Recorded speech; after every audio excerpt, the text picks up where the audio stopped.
The 93X Half-Ass Morning Show podcast is sponsored by Standard Heating and Air Conditioning. Standard Heating and Air is looking for an accounting administrator and customer service representatives to join their team. Learn more at standardheating.com/careers today. The 93X Half-Ass Morning Show. 93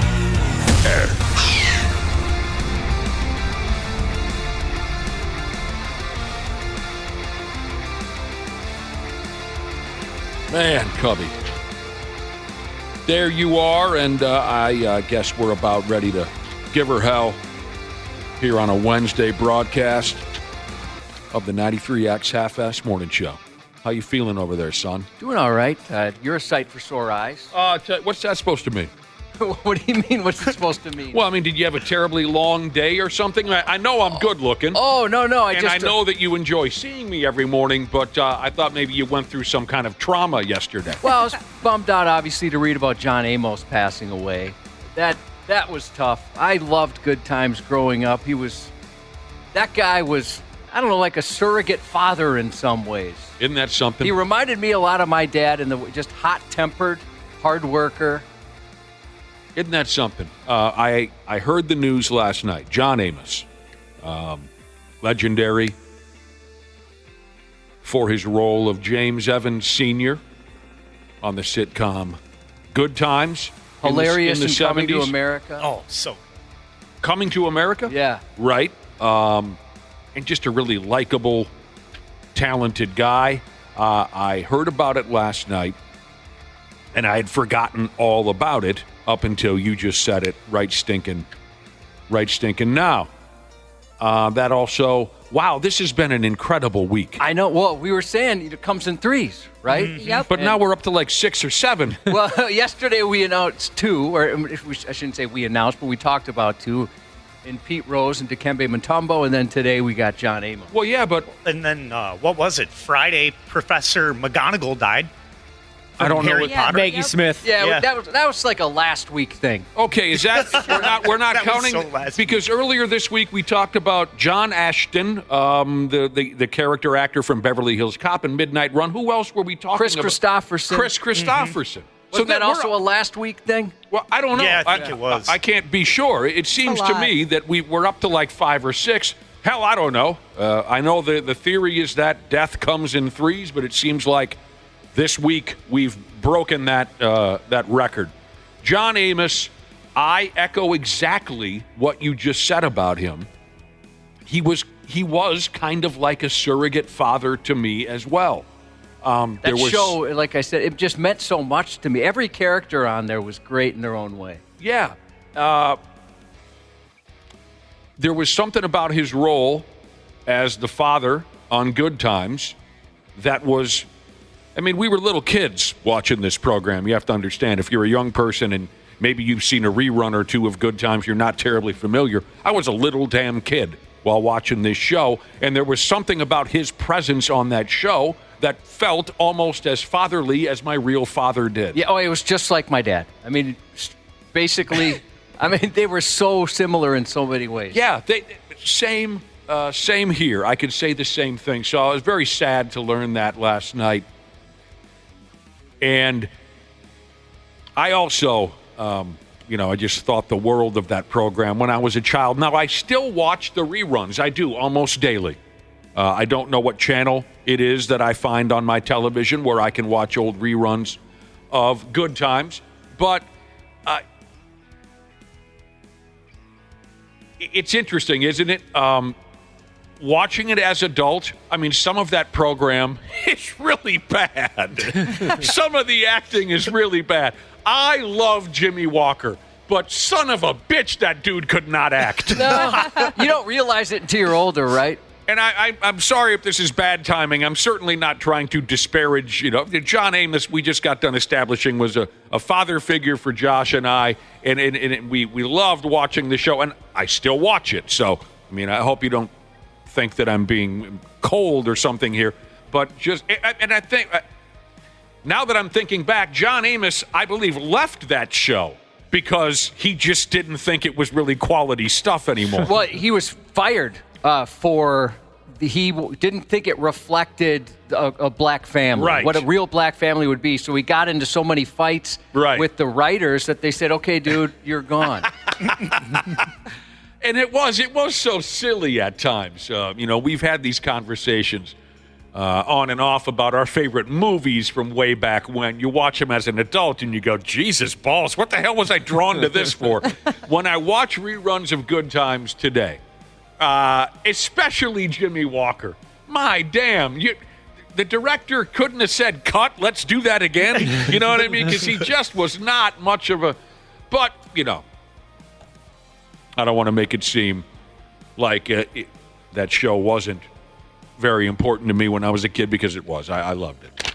And I was thinking about playing the Good Times theme, but it didn't seem right. You know what I mean? Oh, I think it's right. To play Good Times when we're talking about some... Well, but a death. No, I don't. I wouldn't. John think, Amos died. Good times. Well, I mean, I see on the surface how that would, but I that song always brings me a lot of joy. And if there are others who are down about the passing of John Amos, I think it would bring their spirits up as well. So I see what you mean, but a lot of people text in about Frank Fritz from American Pickers. I saw that he passed too. I wasn't familiar with that person. Oh, I watched that show quite a bit back in the day. That's what is the show about? I don't know anything about this. They go to different I guess a lot of the time it's like rundown barns and stuff. Yeah, and people are like selling their prized possessions that they've held on that it could be worth $5, it could be worth $500. Like they'll go and get like an old Coca-Cola machine. Yeah, it'll be like an old rundown farm, and they've got like 3 barns in the back, and they just go rummage through the barns and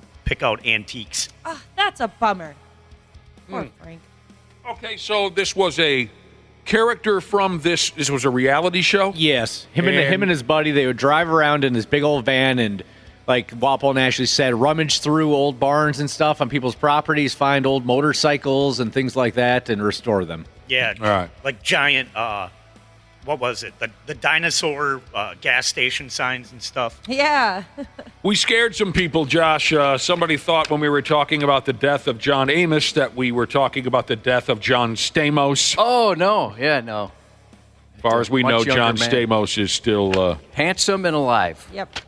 All right. Well, yeah, that was a tough one last night. It really seems to me like we're getting hammered lately with these sad celebrity deaths. If you're someone who puts together a celebrity death pool with your friends, I mean, I guess this seems to be the year, doesn't it, where it might hit a little more frequently than previous years. There's so many going.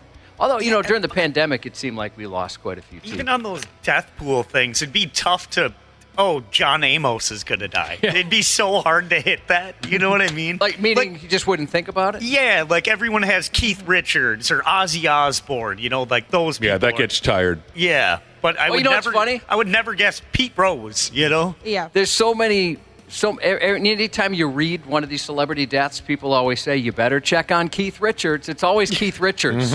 He's the punchline for all that. I hope that dude just lives to be 300 and shuts everybody up. He already has, dude. What are you talking about? Every time someone has a cigarette, Keith Richards gains a year on his life. Yeah, heard that one before.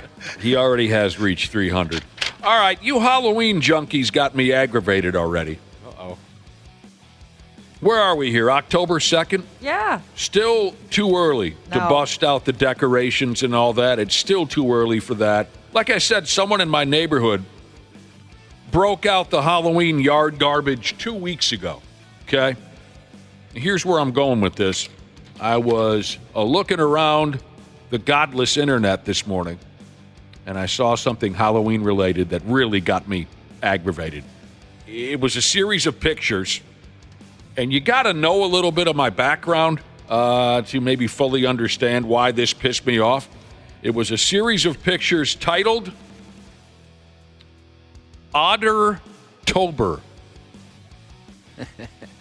It's pictures of those shady bastard otters with pumpkins and scarecrows. And one otter is holding a trick-or-treat bag. And one otter is lying down surrounded by a pile of candy. That's adorable. You suckers might fall for their cute peckerhead smiles.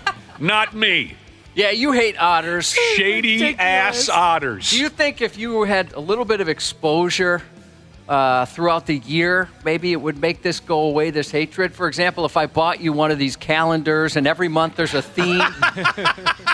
Like they got it in November, there's some pilgrim hats, some cornucopias and things like that. Maybe. Maybe a little Mayflower. That's how they did it back in the day, right? Yeah, each month would have some, like one's dressed up like a leprechaun in March or something like that. Oh, I'd love that. One's masturbating in May for masturbation. No, you're right. I went too far. God dang.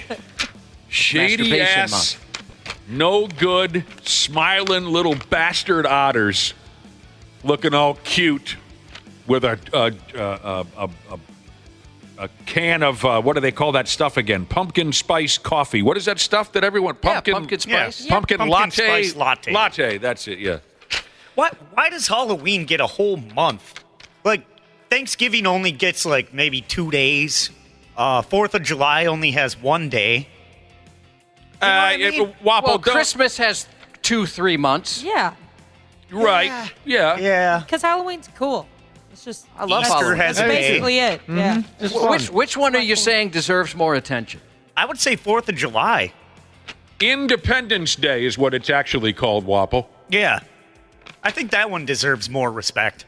Well, I think it's pretty well respected, but you're saying I don't think that Independence Day is disrespected or lacking respect at all. I mean, I could You tell you want that more fireworks. fireworks start in June in my neighborhood, and they go through Christmas. I mean, what do you want? You just want more hype? I mean, I sort of get where you're going with this. Yeah, that one should be very, very celebrated. Right. We never should be comparing the celebration of our nation's independence to a night where people can get drunk dressed as SpongeBob.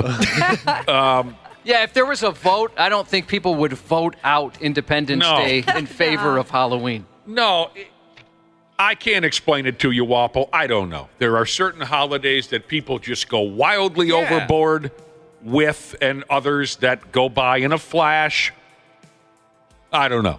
I mean, because you didn't even mention like Veterans Day or something like that, which... What, you don't have any respect for veterans or something? Yeah, what's wrong with your respect for veterans? I don't like the veterans. That do. is not something. No. Yeah. It probably has something to do with the fact that like Halloween has so many activities tied around it. Like you can go to like the apple orchard and like a haunted house and like go out and do all these fall things that people enjoy. And I think that has something to do with it. You can do it in 1 day. There you go. Here's your day. I didn't realize you're so anti-Halloween, Waffle. This Why are you taking a stand on this? Maybe because I get spooked. I don't know. Yeah, are you afraid? Ooh, are you afraid of ghosts? I do hate haunted houses. Oh, hate getting scared. Wapple, if you would have been a child of the 70s, you wouldn't be so aggravated because Halloween used to be 1 day Just and it one was day. over with. 1 day. Even when I was a kid, I feel like maybe it was the one day before Halloween at your grade school, if that's how it played out in the calendar, maybe the day before you had a little costume contest with your second grade class. But yes, Halloween used to be 1 day. On the 31st, you put the pumpkin on the front step. By the next morning, if it wasn't already smashed by drunken teenagers in a Trans Am, the next day you throw it in the garbage. It used to be 1 day. I see where you're going with all this. People are bringing up, Independence Day is a paid holiday. Things shut down for Independence Day to observe it.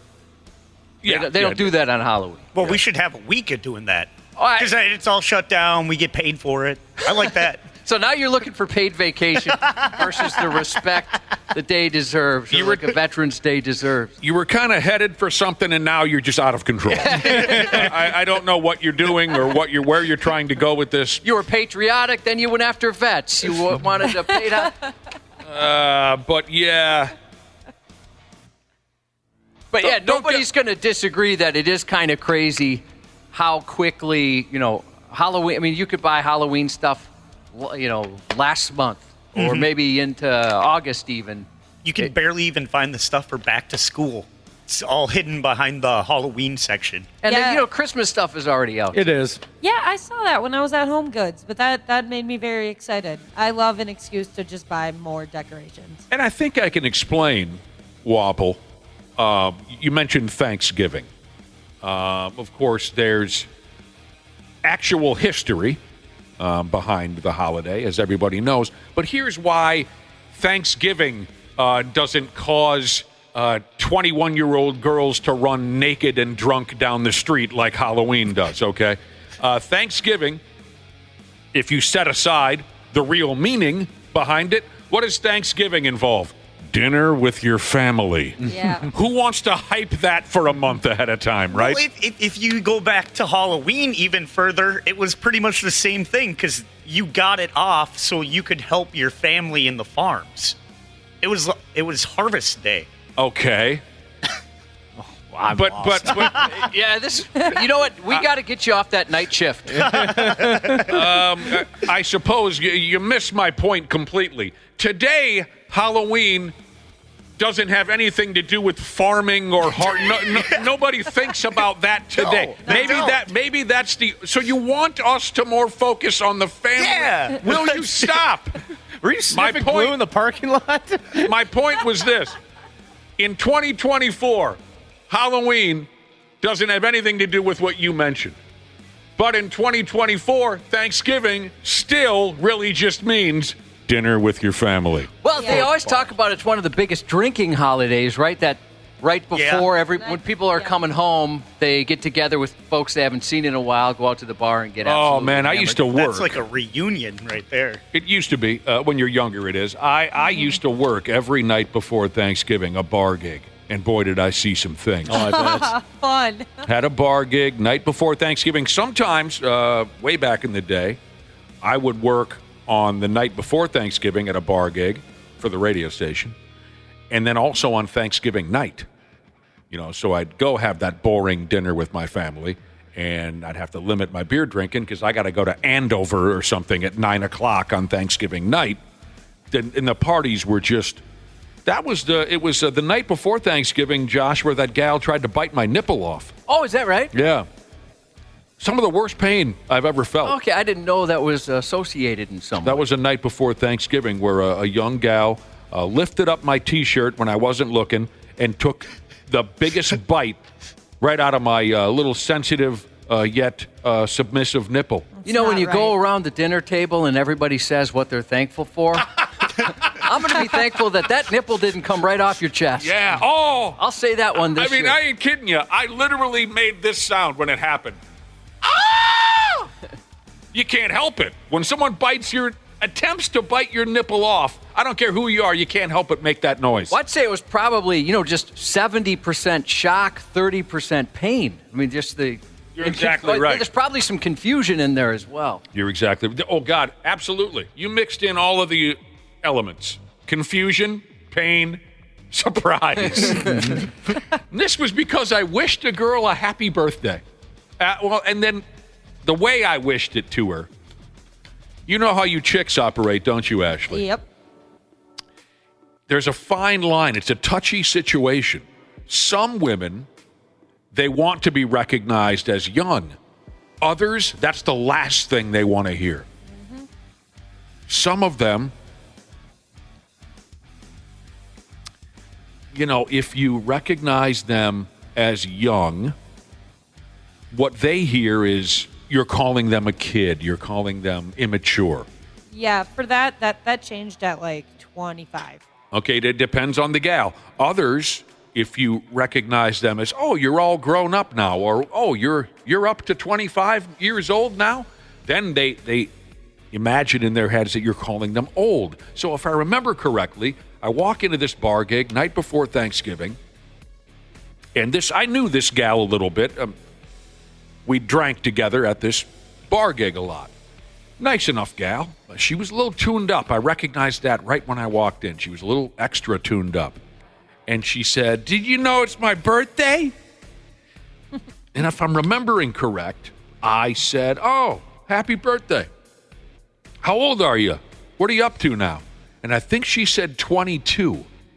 And I can't remember my exact line, but it was something like, "Oh, you're 22 already."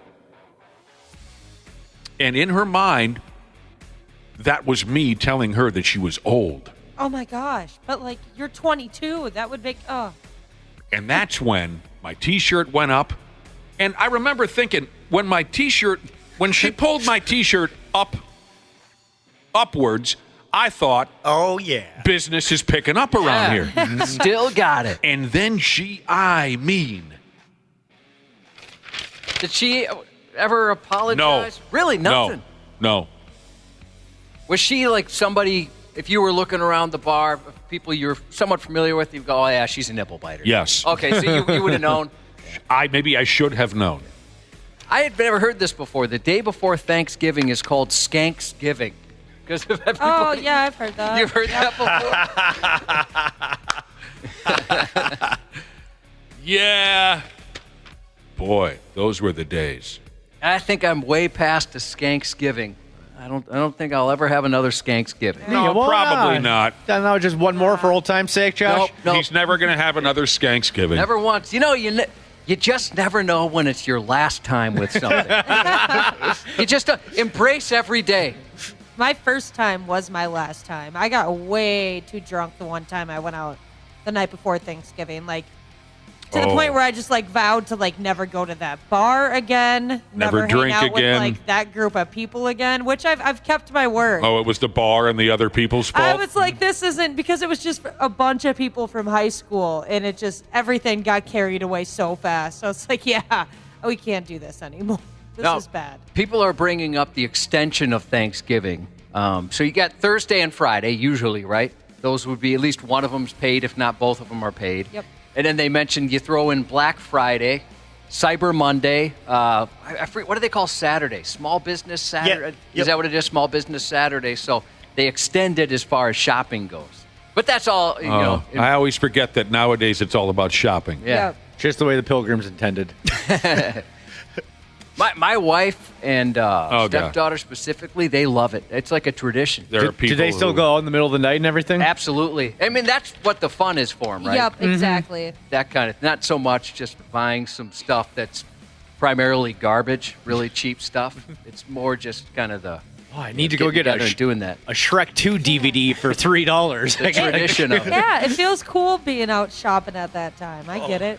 A lot of my family worked retail, so they hated it. You would have to leave Thanksgiving early, get home, and that does suck. I don't by 4. That used to frustrate. We were talking about our parents earlier. That definitely frustrated my dad. He felt like you did. Thanksgiving gets a little overlooked, but he hated the fact that people would be leaving in the afternoon to go to whatever retailer it is to maybe get trampled by a bunch of folks. Yeah. Trying to get a $100 TV that's going to last you 3 weeks. Every Halloween, I got to say this. We started this conversation about Halloween, and of course, everyone's already doing backflips, and we still got 30 days to go or something like that. But I got to say, back in the day when we were young, every year I hosted a Halloween party. And as Josh would say, those parties were bumping. We used to have some fun on Halloween. Oh, yeah. Yep. I remember, that was just, I remember the first time I realized, oh my gosh, this is a free pass to be slutty. And everyone is, people you'd never expect, everyone's getting slutty. Like my wife a couple of years ago was like, should I get a costume? I was like, as long as it's slutty, whatever you get, slutty anything. We used to get her done. Oh, wow. I want my wife to put on an Elvira outfit for older folks. Yeah. Or like a Morticia Adams outfit, but slutty. Yeah. But she won't do that, huh? Oh, she'd be willing to, but there's kids around. Oh, Elvira, that'd be fun. Well, kids, huh? You can't put on a slutty Elvira outfit, Ashley, because that'll ruin it for me when we're empty nesters. Oh, okay. I won't do that to you. Please don't ruin that for me. Here's the deal. What day is it today? Wednesday. You're an outstanding crowd. Randy Shaver and Brad Ryder will join us a little bit later on this morning around 7:30. There's always plenty to talk about with those two jackwagons. Before you can say Jack Robinson will be back on the program, I think our next stop will be the stupid news, so stick around. The 93X Half-Assed Morning Show. Did you know that Standard Heating opened its doors over 90 years ago? That's right. Tony Ferreira opened the doors in 1930, now ran by his granddaughter Claire Ferreira. Call Standard Heating and Air Conditioning today and experience the customer service and care that holds true today. Are you looking to improve your work-life balance with excellent benefits like 401k match and even tuition reimbursement? Standard Heating and Air is looking for an accounting administrator and customer service representatives to join their team. Learn more at standardheating.com/careers today. This episode is brought to you by Progressive Insurance. Do you ever find yourself playing the budgeting game? Well, with the Name Your Price tool from Progressive, you can find options that fit your budget and potentially lower your bills. Try it at Progressive.com. Progressive Casualty Insurance Company and Affiliates. Price and coverage match limited by state law. Not available in all states. Stupid news on the Half-Assed Morning Show.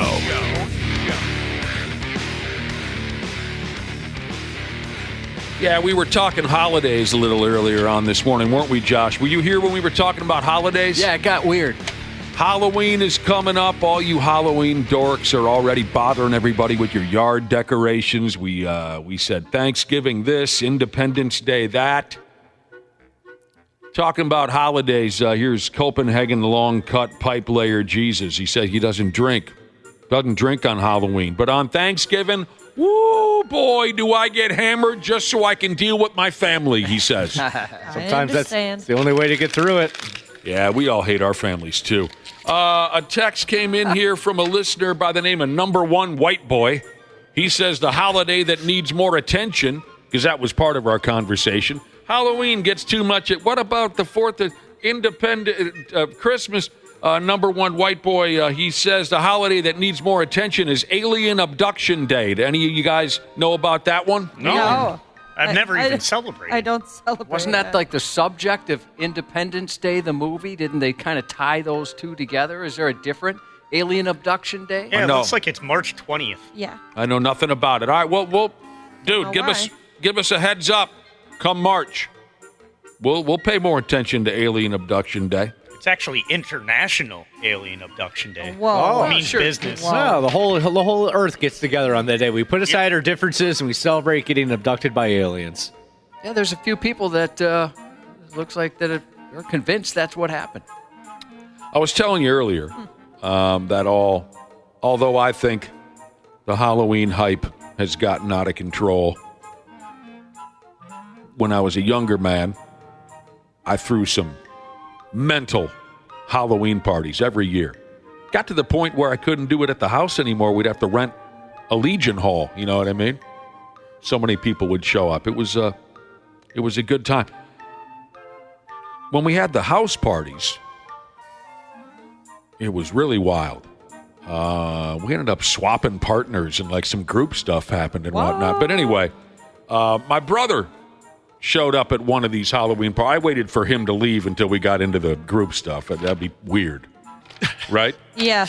My brother, Josh knows my brother very well. The rest of you know him a little bit.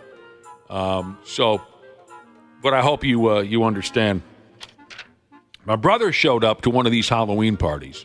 Big, blown up, steroid tiger that he is. He's always pressing weights and choking folks out in the street. That's what he does. He beats people up, and when he's not doing that, he's pumping weights. He's got a job. I don't know what he does. But you know my brother pretty well, Josh. He shows up at one of these Halloween parties, and he's dressed as a clown. Now, not a scary clown. He's just full-on circus clown. The world's most muscular clown. He's got the makeup. He's got the red nose. He's got the big shoes. He's got the silly outfit. He's got the wig. And it was just so out of character for him that when he walked into the party, a bunch of us sitting at a table drinking some Steve Weisers, we were kind of thrown. What is he doing? He looks like a jackass. It is totally unlike his vibe, right? But he did fall in line with his vibe. When he walked in, he walked up to the 5-6 of us sitting at that table. He looked us dead in the eye and he said, "I'm a clown." Oh, yeah? That's okay. I see that now. He said, Awesome. He said, "I'm a clown." Laugh, you pussies. That might have cured my fear of clowns if I saw that in person.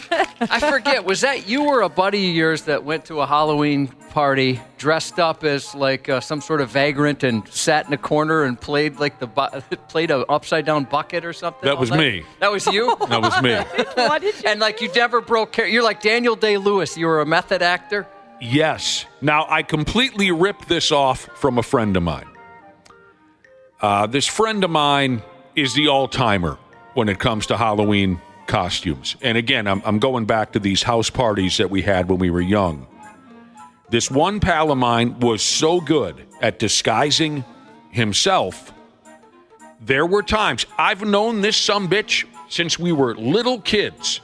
He's walked into Halloween parties, and it's taken me a minute or two to realize who he is. And that's how good this dude could make himself up on Halloween.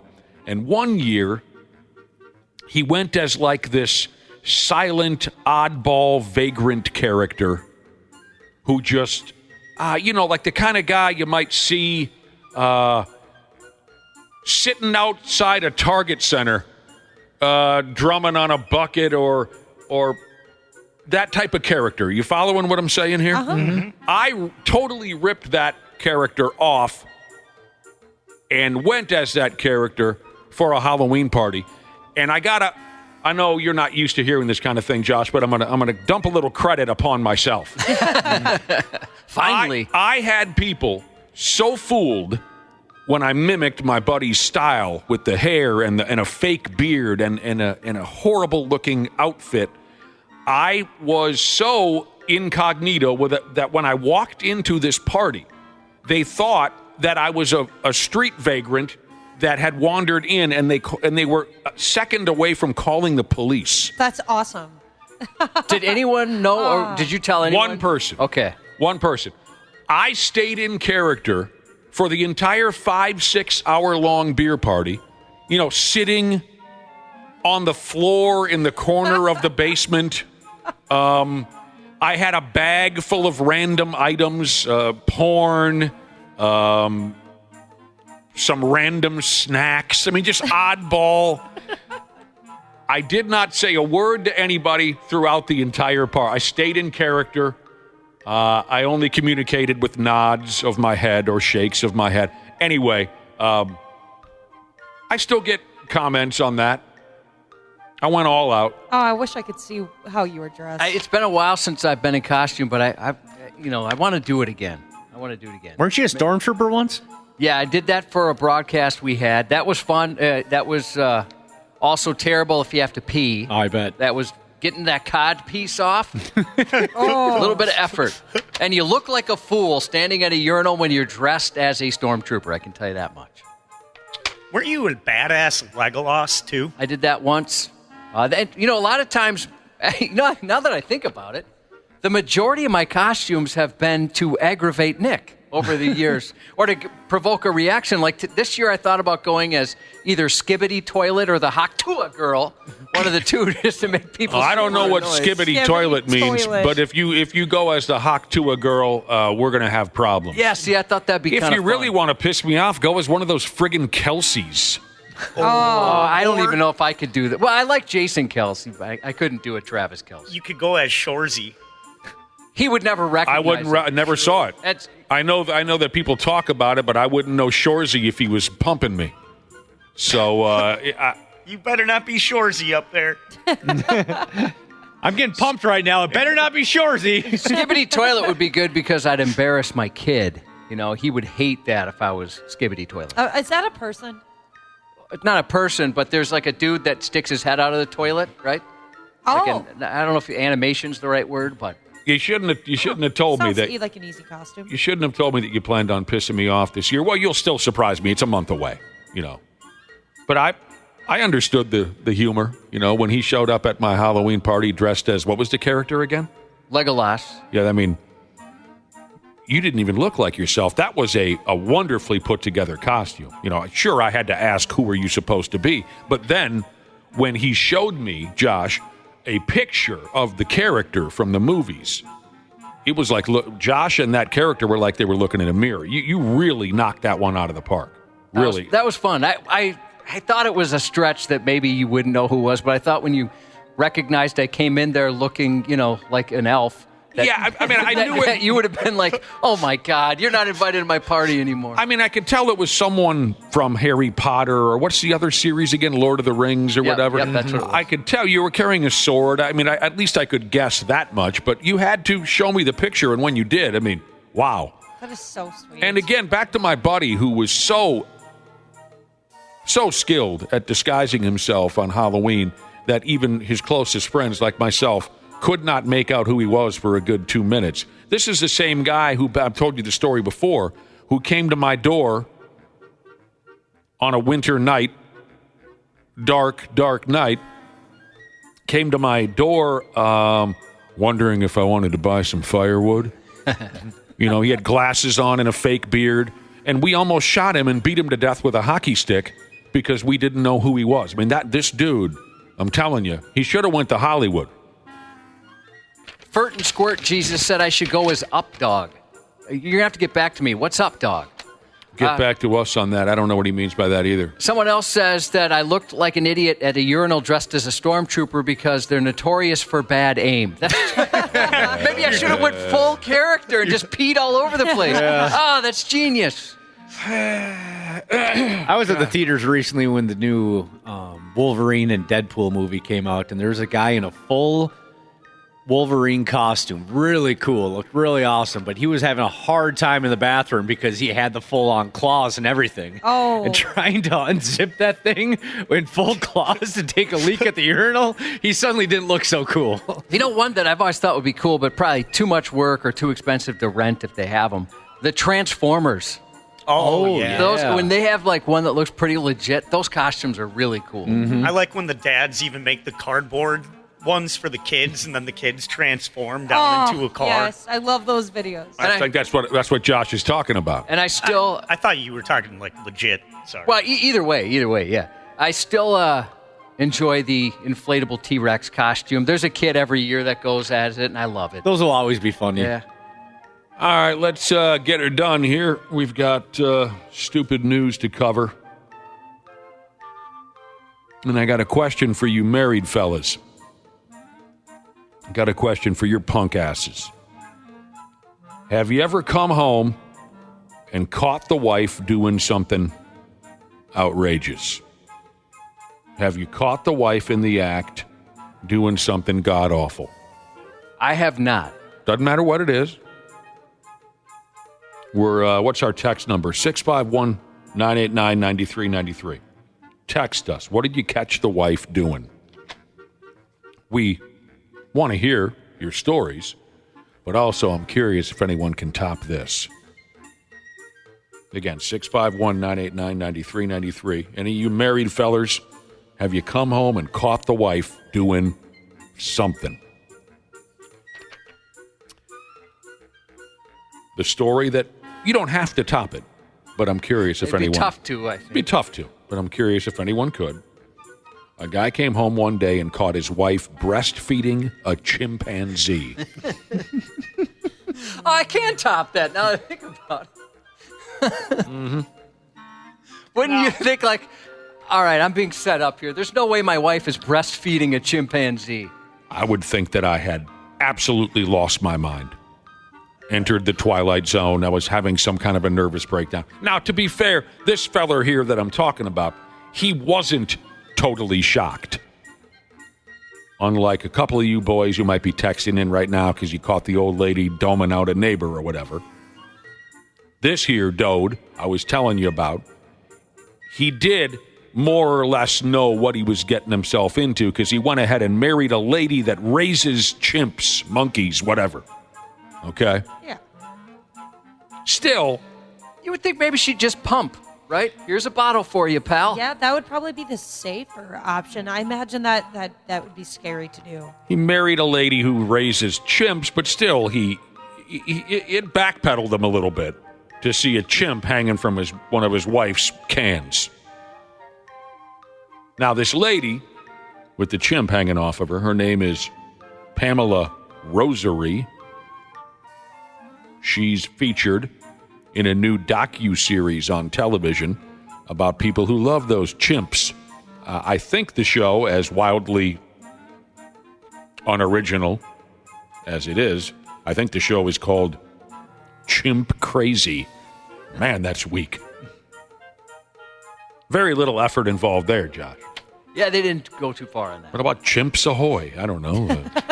Chimpin' ain't easy. Yeah, I was just going to say Chimpin' ain't easy. That's what you got. They went with Chimp Crazy. Okay, so Roger. Chimp My Wife. You know, that's something like that.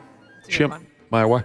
Roger is the husband's name, the guy who walked into his own home and saw this horror show of his wife being suckled by a damned chimpanzee. He says, one day I come in the house, he says, and she's got Dallas, our human baby, on one jug and a chimp on the other.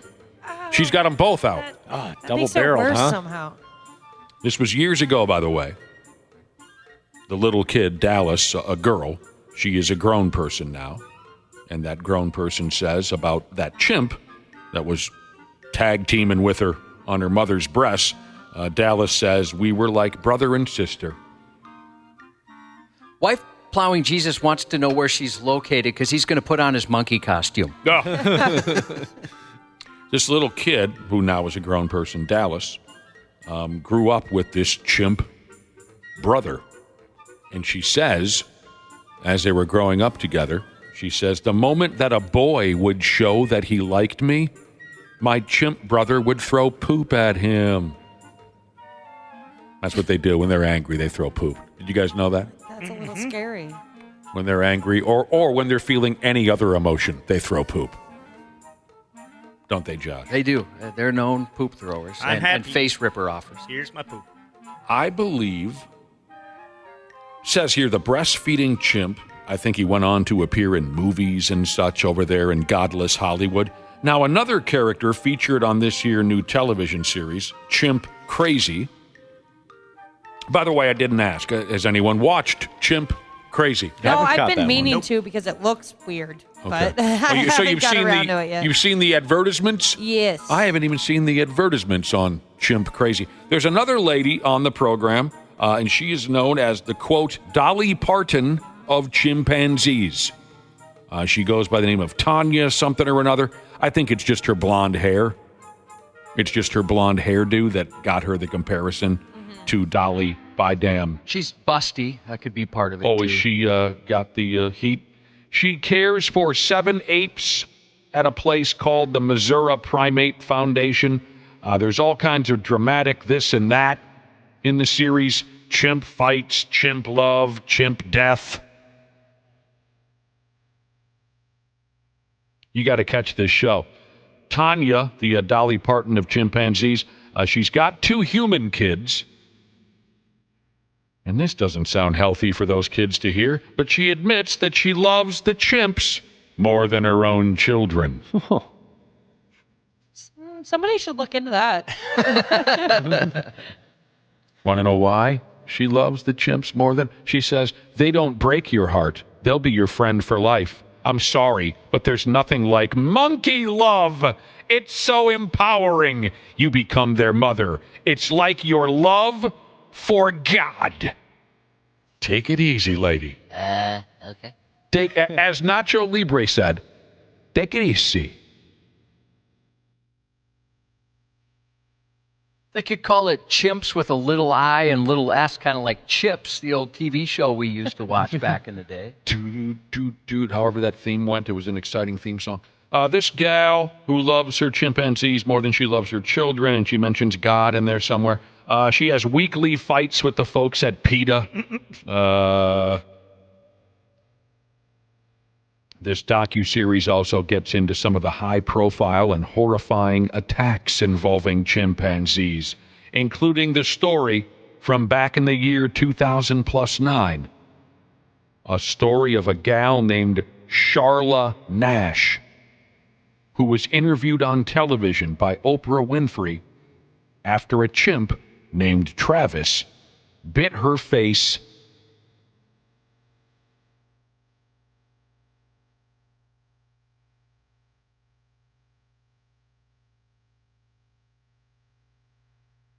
off. Did you ever see that interview? No. Oh, I couldn't look at it because you watched it and you told me it was the most horrific thing you've ever seen in your life, and I can't watch it. That poor woman. Oh, that chimp worked her over. Woo, boy. All right, you'd ask, has anybody come home to something odd? Caught your wife doing something? Yeah. And a few people have texted in. What the hell happened now? I don't have a name here, but this is a 612er. Wife was using a carrot on herself. I said, gross, what are you doing? I was going to eat that later. Oh. Now it's going to taste like carrot. Jacob said a few years ago. You son of a bitch bastard. Oh, no. Jacob said a few years ago, I came home to my wife. She was out on the deck cutting apart a dead coyote, which was hit on the side of the road. She skinned it, took all the meat, boiled the bones over the next 4 to 5 days, and now we have a coyote skeleton displayed on our shelves. Oh, my God. I would have my bags packed. Yes. What, did you marry a witch or something? It's going to Now taste they like have carrot. Why do you have a...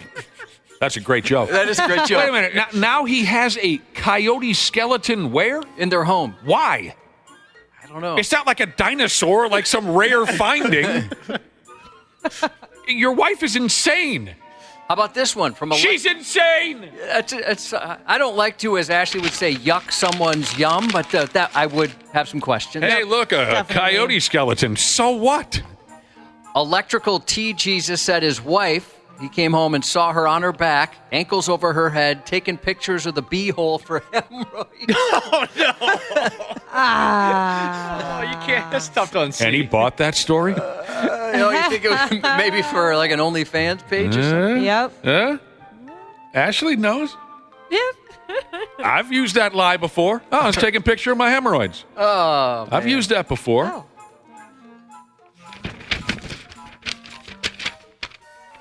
All right. I look forward to getting involved in these text messages about what some of you married fellers have found your wife doing when you walked in the door. I don't know if we're going to top the carrot joke.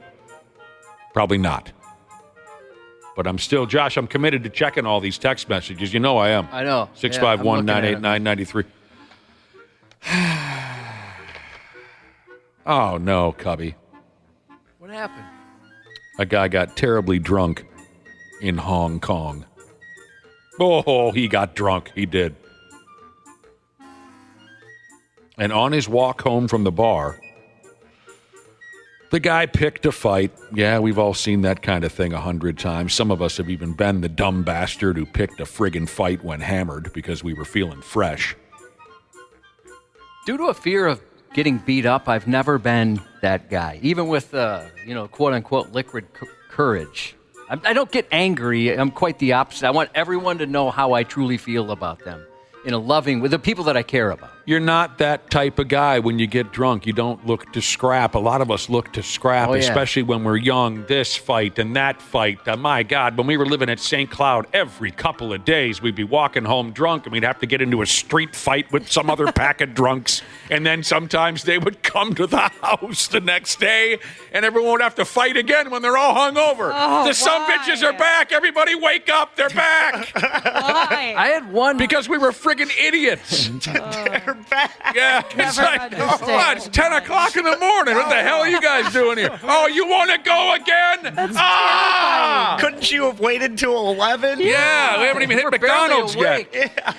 I have one buddy who he's completely opposite. He's an even keel guy when sober, and then when he drinks, he's a mean jerk. Oh, I can't stand those types. I like those types of guys. I do. They can be fun. Yeah. If it's not, focused on you. I want to see what's going to happen next. Oh, God, he's had 4 beers now. He's about ready to get pissed. Everybody, gather around. Yeah. This guy, he got drunk in Hong Kong. He did, Josh. On his way home, he picked a fight. Picked a fight in the streets with a python. And that python beat this dude's ass. Beat his ass. I'd like to think I'd never do something like that, but I love wrestling my dogs. So maybe I'd see a python and say, I'm going to step this up a notch. I'm going to wrestle this sucker. A video of this guy wrestling this python is on 93x.com. Thank you for that. The guys drinking bros who were walking along with him when he picked the python fight, they said they were just stumbling along when a 56-foot python rounded the corner. And that python, they say, also might have had a few drinks. And word is our dude started teasing the python in front of his friends. But the snake wasn't looking to play games. And it grabbed the dude and started squeezing all the damn drinks smooth out of his body. If you want to see a guy look helpless, check out 93x.com to see what it looks like when somebody's being strangled by a giant snake. It's awesome. I mean, he's like, I'm done. There's nothing I can do here. Here's where the drinks came into play, at least from his bros. They called the fire department. Why? Was something on fire also? Why are you bothering the fire crew about the... but firefighters showed up, saved the poor bastard before it strangled his dumb ass to death. They used some type of poles to beat the snake's head and body until it let go. They just drummed on it with these big beaten sticks, and then they put it in a bag. According to the story, the drunk feller refused to be taken to the hospital, and he just walked on out of there with his pals. He was so stinking ass drunk he couldn't really explain to the firemen and to the cops that eventually showed up. He couldn't even explain how he got himself in that situation. But you knew he was going to tough it out, right? And refuse to go to the hospital. He had to. Mm-hmm. He was embarrassed enough. If he would have gone to the hospital, his buddies would have never let him hear the end of it. You're already embarrassed enough that the fire department had to come out. And you lost a fight to a snake. Word is the next day, the fire crew took this 156-foot python. They took it out to a local grade school playground, and they let it go. Smart. It's a good spot for it. There were no survivors. More victims. That's great. You know, they were probably almost all the way home, too. And drunk dickhead has to pick a fight with a python that came around the corner. What are you, out of your friggin' mind? Come on, man. I'd love to know what the friends thought. Like, is it, oh, that's hilarious, or like, oh, here he goes again. Great. Yeah, doing something stupid. Maybe he's that guy that always the guy. Has to be something stupid. Cubby, it gave him the python squeeze. That'd be miserable. That brings me back to, I love this story, where we had a house party when we were young people. It was Donnie's house. And Donnie's sister was in her bedroom. We were like 18 or 19. She was 13. And we're just tearing the place apart. Meanwhile, his younger sister's in her bedroom trying to do homework, right? And finally she came out and she said, "Get out of here, everybody. Shut up. I'm so sick of you guys always in here drinking. I'm trying to do homework." She's screaming at all of us, and she's screaming at her brother, Donnie. And Donnie said, "Whatever, bitch. Get out of here," right? And she snapped. She's like a 13-year-old. Donnie's 18 or 19. He calls her a bitch for breaking up our beer party. And she swings at him, and Donnie catches her hand, right? Like in the movies, right? Catches her. And then she swings at him with her other arm, and Donnie caught that one. And then they're in like the old AWA test of strength deadlock, right? Right there in the kitchen while we're all drinking keg beer. And it's 19-year-old Donnie, who's twice her size, and 13-year-old younger sister are locked up, and the whole party falls silent because Donnie is struggling with his 13-year-old sister. And it's totally quiet in the party until one guy goes, dude, is she going to take you? That's so awesome. Go her. Ended up a draw. Yeah, I'd imagine that'd be like if one of your brothers tried to take you on, Ashley. Yeah, some pent-up anger, too.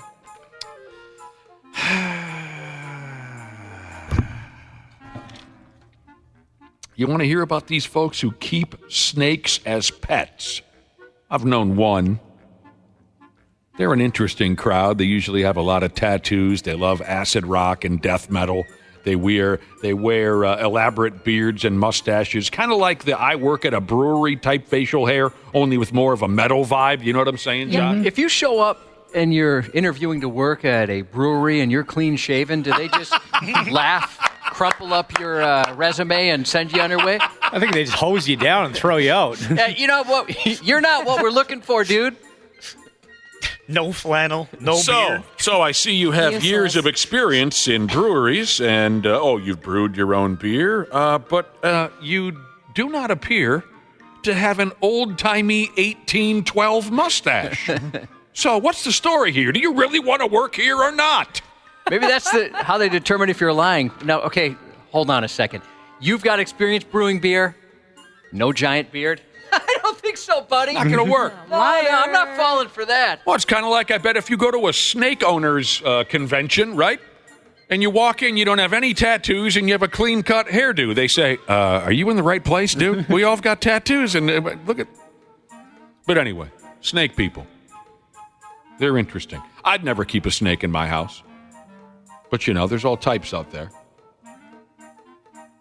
I'd certainly never keep the most venomous snake in the damn world in my house. Hell no. So here's where I'm going with all this. A dude from over there in South Carolina by the name of Jeffrey Leibowitz. Last we heard, he's fighting for his life after receiving a bite from something called an inland taipan snake. I think I'm saying that correctly. Which is known as the world's most, by God, venomous snake. And here's the thing. The exotic pet community, which Mr. Leibowitz is part of, he's got snakes coming out his ass over there at his apartment. The exotic pet community isn't showing the guy much sympathy. And so here's why nobody is feeling bad for this Leibowitz guy. Word is, the damn inland taipan snake, or whatever the hell it's called, is rarely owned as a pet here in America. Most responsible pet owners in the United States have expensive anti-venom in case of a bite. Am I making any sense here? And it doesn't seem worth it, does it? No. Nope, not at all. Why? Get a different one. So they're mad at the guy. They're not showing him sympathy because I guess they're saying he shouldn't have had this damn snake in the first place.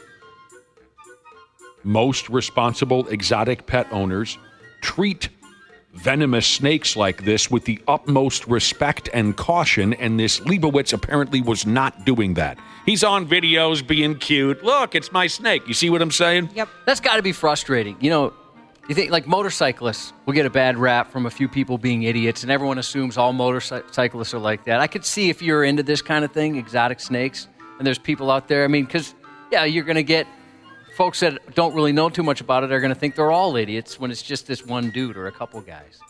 So the opinion of the exotic pet people is that this Leibowitz dude didn't protect himself by getting a bucket of anti-venom, and he didn't act responsibly with the snake.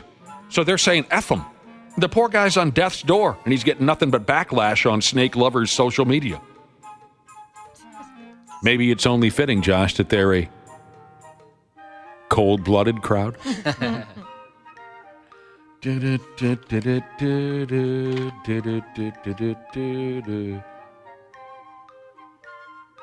the guy's playing around with the snake on social media. He's not wearing gloves. He's describing how he can control the snake. He's not wearing any protection at all. He has no anti-venom in the house in case of a bite. One single bite from this snake could kill 100 men. Whoa. Once the venom hits what we call here the bloodstream. It's really a effed up situation. They say even if this guy survives, his life will be terrible due to the damage he sustained from the venom.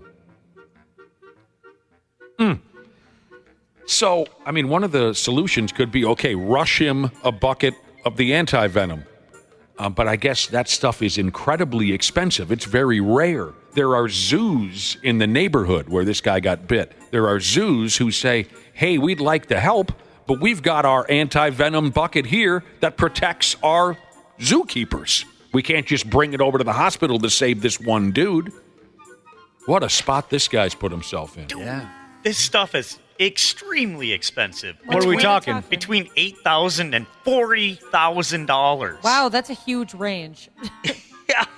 And another reason why the snake enthusiasts are mad at this guy is, I guess, from what I understand from reading the story, because this guy got bit in his own home.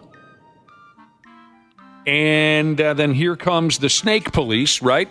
And they see that he's got all these other snakes that he wasn't supposed to have. All those animals were killed. No. So they're saying, dude, not only did you F up, but you got all these pets of yours killed because you didn't do the simple things to prepare and you didn't handle this snake responsibly. I'd be pretty bummed if I had a snake and I played that special snake flute and it didn't kind of come dance out of a big basket or something like it does in the movies. That's what they're supposed to do. I'd love to be able to do that. If it just didn't listen. Sports on the 93X Half-Assed Morning Show. That's a tough one. I would say the best defenders would be the biggest challenges. So of course, my guy Rudy Gobert. I think Kawhi would be, because all these guys, I just respect them so much in the defensive end that it'd be incredible. Uh-oh. Victor Wembanyama, he says he'd like to dunk. He'd like to dunk on Rudy Gobert during his second season. Me too. Do you think I have a chance? Get you that trampoline that Crunch jumps off of, maybe. No, I just want to have a straight-up vert and dunk on the guy. Well, you used to. You could get it back. He wants to dunk on Rudy. Do it, and it's the last thing you'll ever do, Wembanyama. Wembanyama? Hey, I'll read you. This is directly from the website. This is great. Something tells me that who's the top NBA reporter that comes to mind for you? How about Stephen A. Smith? He follows the NBA pretty closely. He goes crazy on television talking about the National Basketball Association, doesn't he? He does. Something tells me Stephen A. Smith did not write this story. It says here, Victor Wembanyama would like to dunk on defending Defensive Player of the Year Rudy Gobert during his second season upcoming with the Houston Spurs. Yeah, I got halfway there. You dunk on Rudy? It's the last thing you'll ever do, Wembanyama, I promise you. That's really how he sounds. I've never heard the man speak. That's the first time I had as well. Yeah, I kind of thought he would sound like this, Hey. He's got a little more grit to him than I thought, Wembanyama? Twins went ahead and canned their hitting coach, David Popkins. I wouldn't want to be the guy to fire David Popkins. Have you seen that dude? No, never. He's pumped. He looks like he can bench press all of our mother's asses. I wouldn't want to have to fire David Popkins, but No, definitely not. They're going to start cleaning some characters out after, what happened with the baseball season. Speaking of baseball, when Randy Shaver and Brad Ryder swing by here shortly, we'll tell you who won all those ball games yesterday. And the Minnesota Lynx beat the Connecticut Sun, so they've evened their semifinal playoff series at 1 win apiece. Game 3 is Friday night. We'll tell you more about that. We'll be right back with Josh's news on the Half-Assed Morning Show. The 93X Half-Assed Morning Show. Did you know that Standard Heating opened its doors over 90 years ago? That's right. Tony Ferreira opened the doors in 1930. Now ran by his granddaughter, Claire Ferreira. Call Standard Heating and Air Conditioning today and experience the customer service and care that holds true today. Are you looking to improve your work-life balance with excellent benefits like 401k match and even tuition reimbursement? Standard Heating and Air is looking for an accounting administrator and customer service representatives to join their team. Learn more at standardheating.com/careers today. The Jim Jackson Show isn't just another NBA podcast. Of course, I'll break down everything about the league that I played in for 14 years and now cover as a broadcaster. There will be plenty of interviews with the biggest players, personalities, and insiders in the NBA. I say there's more to life than ball. That's why on this podcast, I'm going to delve into other passions, maybe business and maybe travel. I love lifestyle. The Jim Jackson Show, wherever you listen. Half-Assed Morning Show. 93X. Glad you guys were in the area. It's a good thing we had a charger. I don't know. He was doing. I was going 113. When I caught up to him, he was 114, and I'm like. Because he would hit the gravel, slow down to like 99. An 18-year-old from West Fargo is alive with a wild story to tell. thanks to the Minnesota State Trooper and other local law enforcement personnel who stepped in when he needed them most. A spokesperson for the patrol said the saga unfolded Tuesday, September 17th, when an 18-year-old was driving in the Fargo area and his Honda Pilot malfunctioned, refusing to stop. The teen called 911, telling dispatchers the SUV kept accelerating despite efforts to turn it off, put the transmission in neutral, or slow it down with both the brakes and the emergency brake. Nothing worked. That'd be a frightening experience, wouldn't it, Cubby? I can't imagine. I felt my wife's brakes went out once when she was on the freeway, but everything else worked. Luckily for her, like the e-brake worked. She thank could God. slow it down other ways, but I can't imagine. I mean, this kid, nothing he tried worked. I mean, first things first, he's driving around in a Pilot. Right. A deputy from Cass County, North Dakota responded, but the teen's Honda kept speeding into northern Clay County, Minnesota. A deputy joined the effort, talking with the teen on the phone, trying to troubleshoot as the SUV tore eastbound on a county road, doing between 80 and 90 miles an hour. At this point, a Minnesota State Trooper responded, catching up with the vehicle, noticing it was now rolling at about 113. Ooh. The trooper sped ahead of the SUV with lights and sirens activated as they ripped through towns, hoping no residents or vehicles would be in their way. Man, I would be preparing for the great beyond. I think I'd pee twice. Yeah. I can't imagine. I'd be preparing myself for a horrible ending. And it probably would cure my chronic constipation. Oh, yeah, he'd evacuate. I guess that's an upside. In front of the speeding car was the Becker County line, and the trooper knew time was running out as the road would soon come to a T. The teen driver would most certainly crash, he said. 37, you got him trying to hit that e-brake and it won't do anything? Correct. E-brake doesn't do anything. They said it slows them down about 2 miles an hour, but that's it. 290, you got about 4 miles, and that's going to T. So if you can get in front of it, slow it down, do it now. Otherwise, we're just going to have to see what happens. The trooper once again sped in front of the SUV and, communicating with the deputy, told the teen to run into the back of his squad, which he did. The trooper paced the approaching SUV, was struck, and firmly applied his brakes until both vehicles came to a stop. Going for no checks. We're trying to get them stopped. 290, I'm going to be pulling up next to you. I'll try to get in front of you and add a little extra brake power. Hold them. Hard stop. Somehow no one was injured. For everything going wrong, a few important things went right, a patrol spokesperson wrote. The spokesperson didn't mince words, citing the incredible work by 911 dispatchers, both responding deputies, the trooper, and the young driver, praising the 18-year-old for staying calm, communicating clearly, and following detailed directions. They got her done. Yeah, so what a great story. I mean, the ending, wow. Yeah. That could have been obviously very, very bad. That's a wonderful, Smart well-done job by that cop. So once the cop got in front of that rig and the kid kind of busted up against him, they got it to come to a stop. Was the vehicle still trying to accelerate? It sounded that way, yeah. What the hell happened there? If I remember right from the story, I think another cop got ahead, too, just to, throw his brakes in there as well. Dang. I'll be damned. That's an awesome story. Tulsa police arrested a woman accused of driving drunk on an airport taxiway. Twice. How'd you get out there? 2 times. TPD said they got a call September 28th reporting a woman driving a silver Nissan on the taxiways. A caller said she was blocking several outbound planes. However, police were unable to find her when they arrived. Then they responded to a similar call at the airport the very next day. Air traffic control reported a possible drunk in a silver Nissan, once again blocking a runway where a plane was trying to land.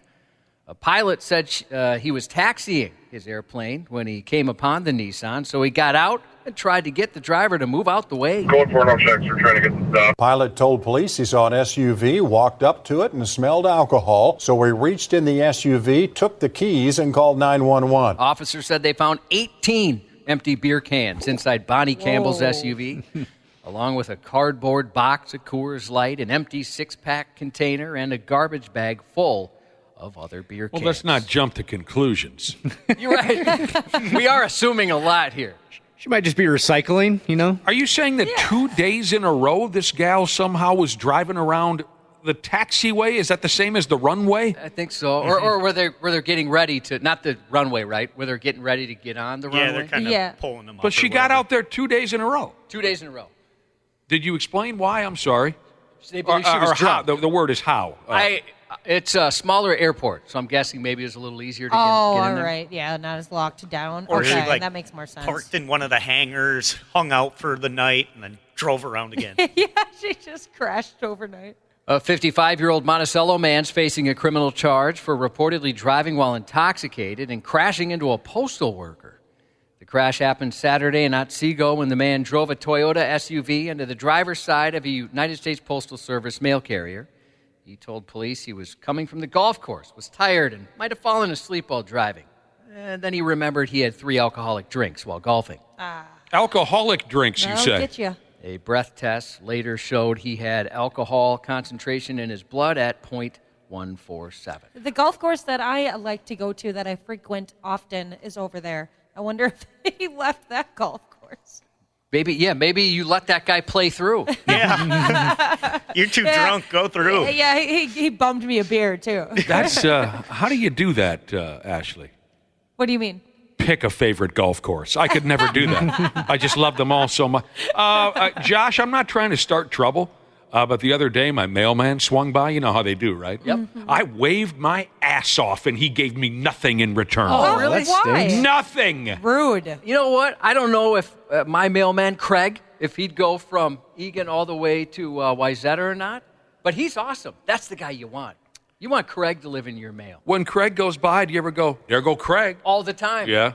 Yeah. He's working his ass off. Didn't he get fired once for stealing boxes on his day off? Different Craig. Oh. Yeah, that's a Craig from a movie. Oh.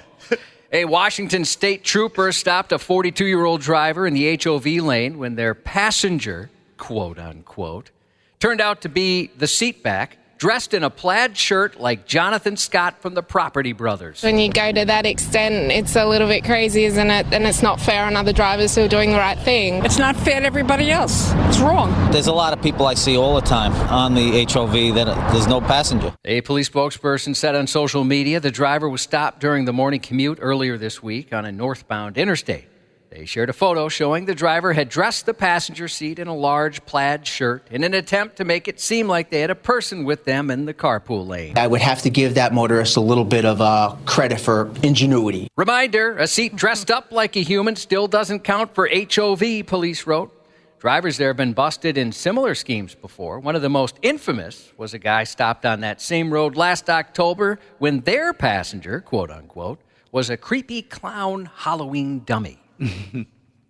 A work crew that didn't properly check in sparked a police response at Minnetonka High School yesterday. Minnetonka High School? Police say the school briefly went into lockdown around 9:30 a.m. after reports of a suspicious person.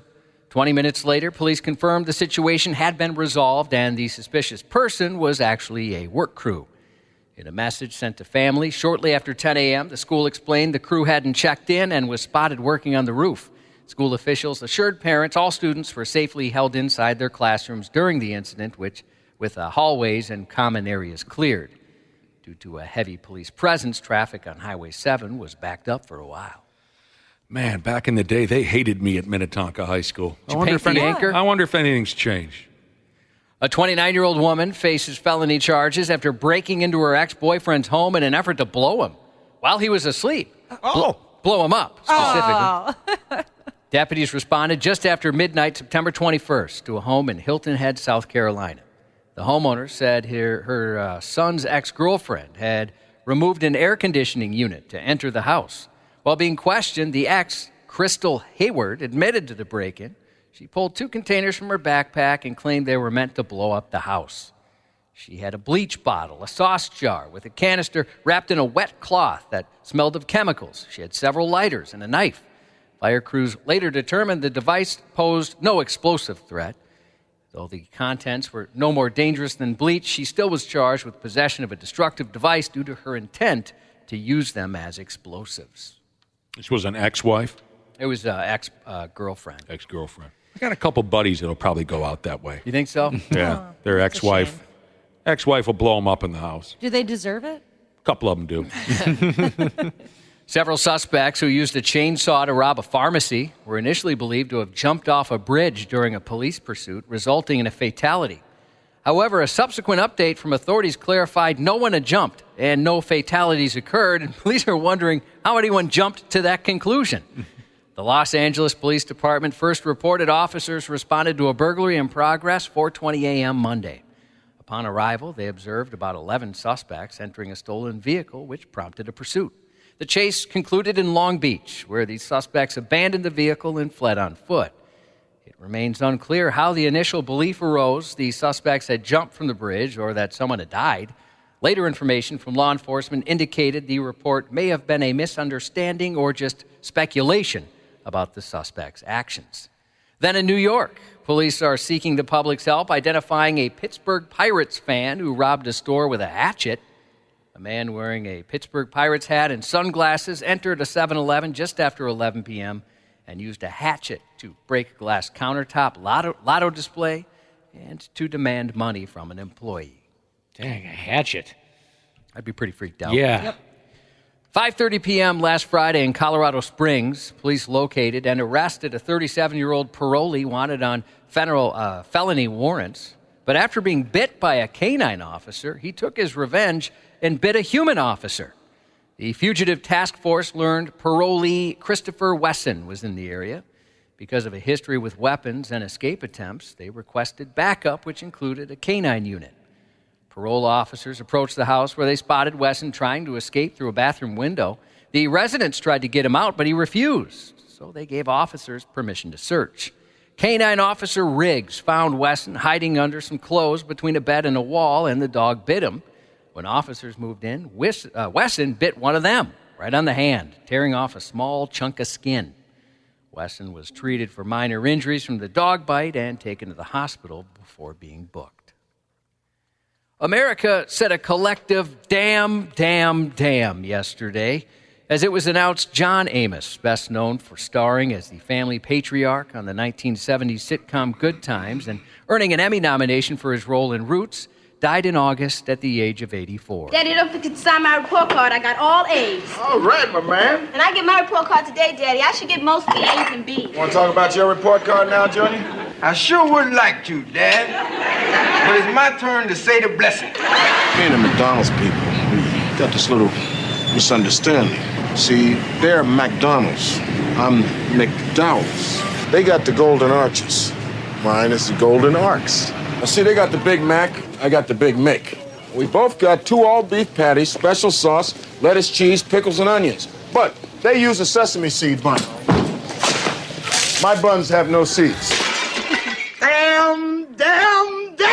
You can't do that to me. Well, it's emotional. You can't play the final scene from Good Times where Florida finally breaks over the death of James in that car wreck in She was Nebraska. handling it so well up until then. That broke me down to nothing when I was a 9-year-old. Born in New Jersey, Amos graduated from Colorado State University with a sociology degree, played football before briefly working as a social worker and professional football player.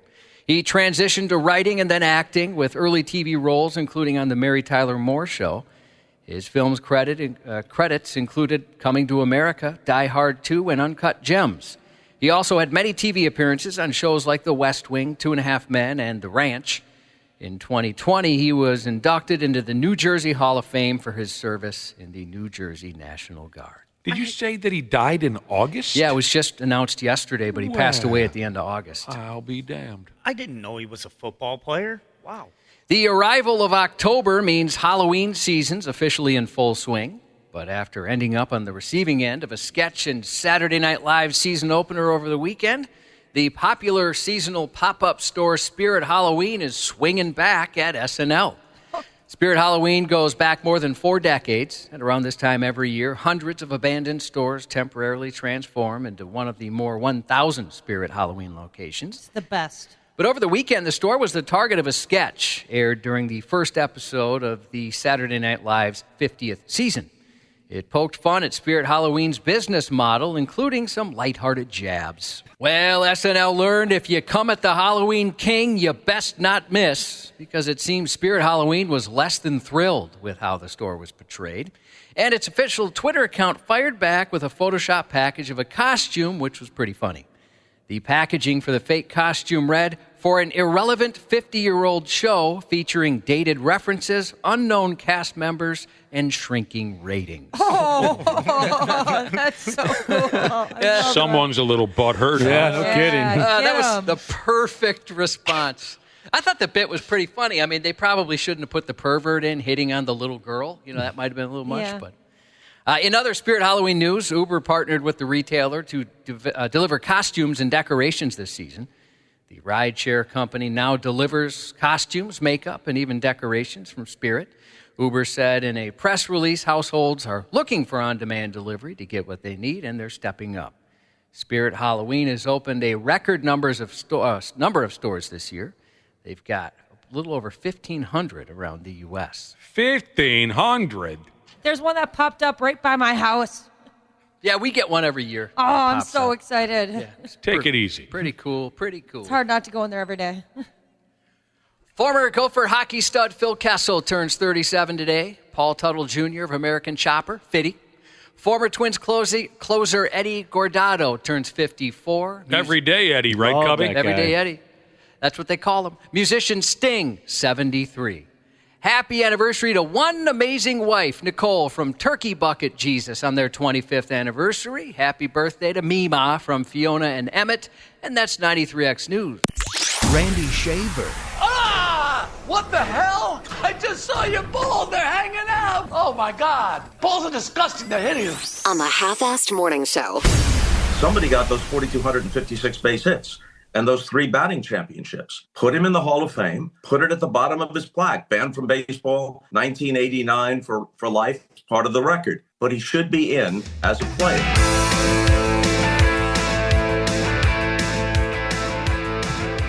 Yeah, that's what Bob Costas has to say about Pete Rose. Put him in the Hall of Fame. Put it at the bottom of his plaque. Banned from baseball in 1989 for life. What do you think about that, Randy Shaver and Brad Ryder?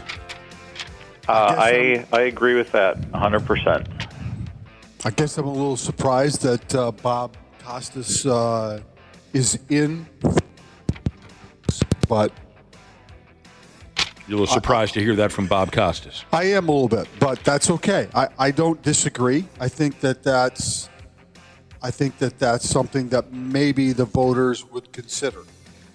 I don't know. I've gone back and forth on this my whole life. Well, not my whole life, but since Pete Rose got in trouble, like Josh when he was on his honeymoon, just back and forth, back and forth, back and forth. Right. I really thought what Dick Bramer had to say yesterday was pretty important. Where Dick Bramer said it sets a bad example, precedent, whatever the word he used, for a guy who really took a piss all over Major League Baseball and the integrity of the game. It sets a bad precedent to put him in the Hall of Fame. The Hall of Fame should still be something that's real special. So I'm going along with what Dick Bramer had to say for now. I think the Hall of Fame is still special, even if Pete Rose is in, with the caveat that at the line says he was banned from baseball. I don't think that, at least from my viewpoint, it doesn't tarnish it, but I can understand why the purists will say those things. Sure. I thought there would be a little bit of a change of the winds, or so to speak. The winds of change would happen a little bit after some of the people that were at least suspected of steroid use started maybe getting in. And so that, but it hasn't happened. And it didn't happen, obviously, before he passed away. I mean, maybe it'll happen now. Unfortunately, he won't get to see it after he passes away. But I kind of thought that maybe after all that started happening and some of those athletes got more heavily considered for the Hall, that maybe he would get in then at that point. Isn't it tough to tell the story about baseball without Pete Rose, that's though? what I'm saying. Like, being the all-time hit king, wins. Sure it is. That's why I think you need to have him in there. It's much more difficult to tell that story. Where did you read that, by the way, Wapple?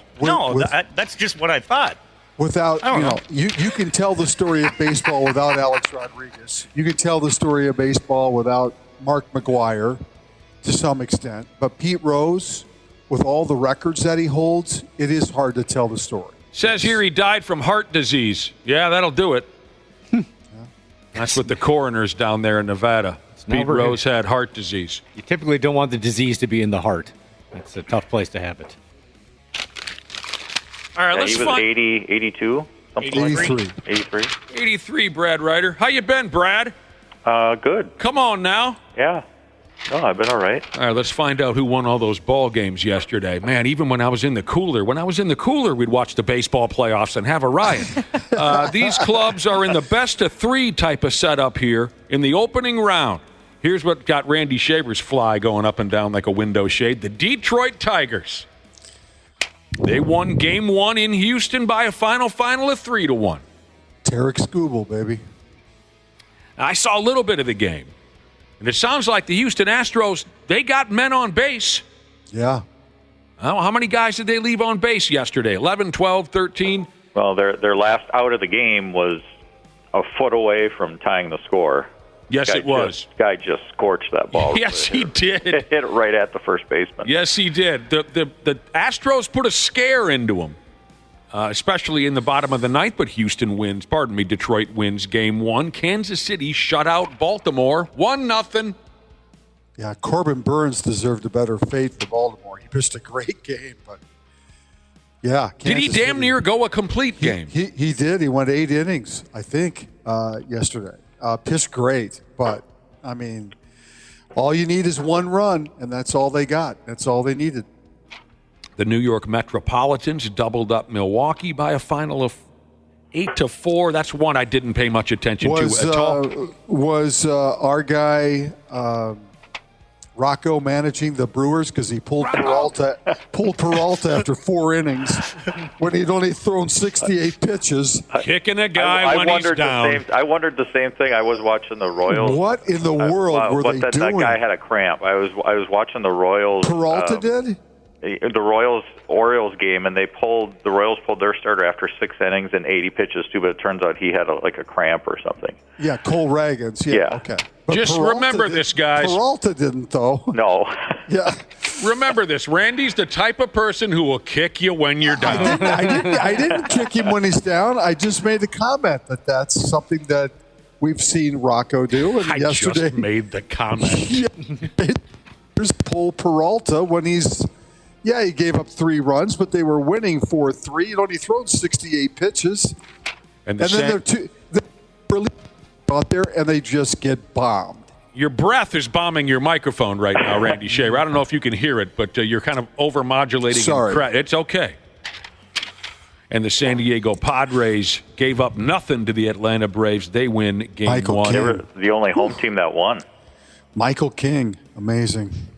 I did not see the game. Michael King, he's a center fielder, is he not? 12 strikeouts. Michael King. Oh, he must be a pitcher. Pitcher for the Padres. Padres win 4-0. So, Game 2's all the way down the line today and tonight.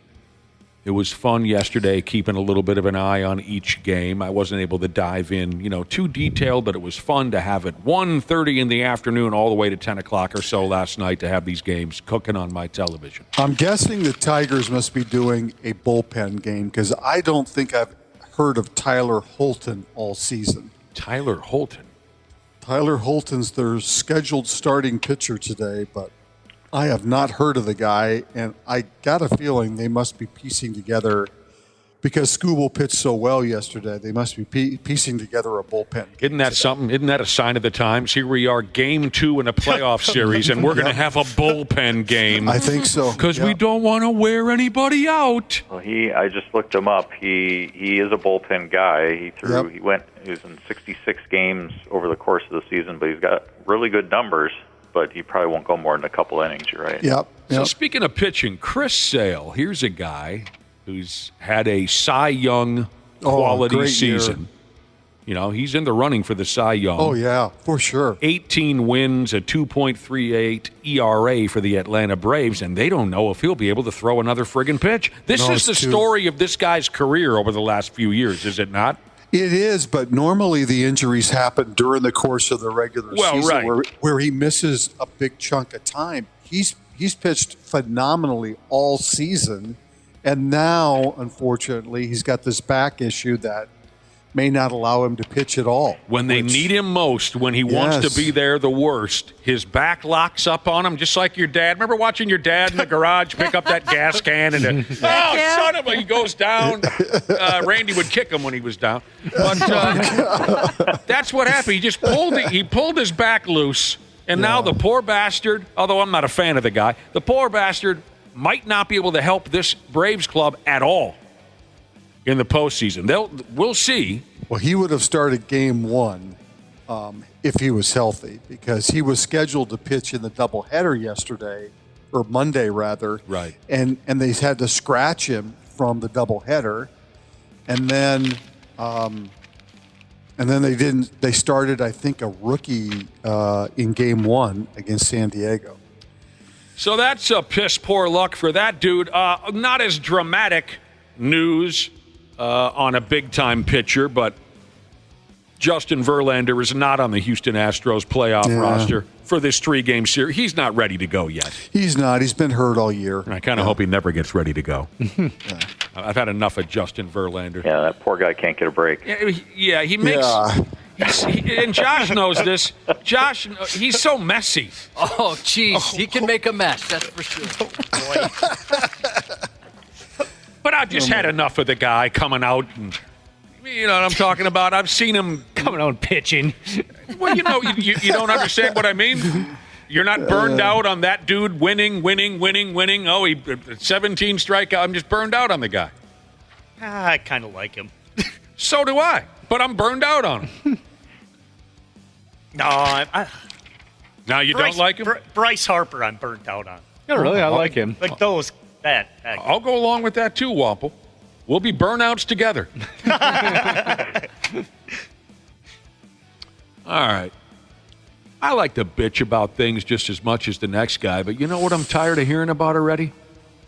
Sports fans complaining about sponsorships on sweaters and jerseys and helmets and this and that. It's not 1973. Lots of money can be made with sponsors. I'm sorry to break it to you, but your favorite team's number one interest is making money. It used to be winning championships, but again, it's not 1973. Now the number one goal is to make as much money as possible. So baseball fans are butthurt after day one of the playoff by the sponsorships on the players' batting helmets here in the playoffs. They call it embarrassing.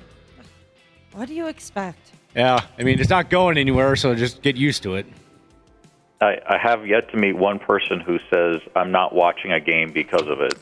Yeah, exactly. Good point. Well, I definitely know some people that it enrages. I mean, to almost a concerning point. But, yeah, they're still going to watch their favorite sport. Well, yeah, it was even like when the NHL started getting those on the helmets, too, everyone was like, oh, I can't believe this. And seemed to get past that. I mean, don't get me wrong. The first time I saw it, it bothered me.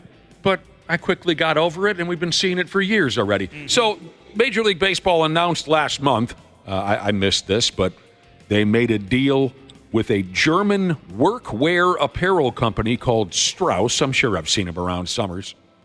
So the deal was that the Strauss work apparel logo would be on the both sides of every team's batting helmets during the postseason. So you're going to see it all through the playoffs. And, of course, it looks kind of out of place, but your favorite team or your favorite league doesn't care. This is all about making every last dime they can. Hell, radio's no different. It used to be in this business that ratings were everything. And let me tell you something. Thanks to Josh and I, this radio station has them.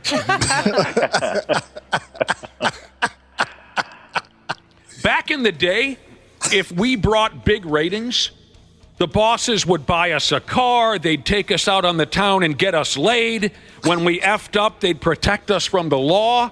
Now, these days, sure, big piles of ratings are nice, they're cute.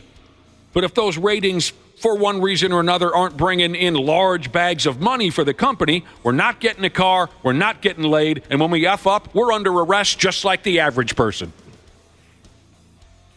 Money.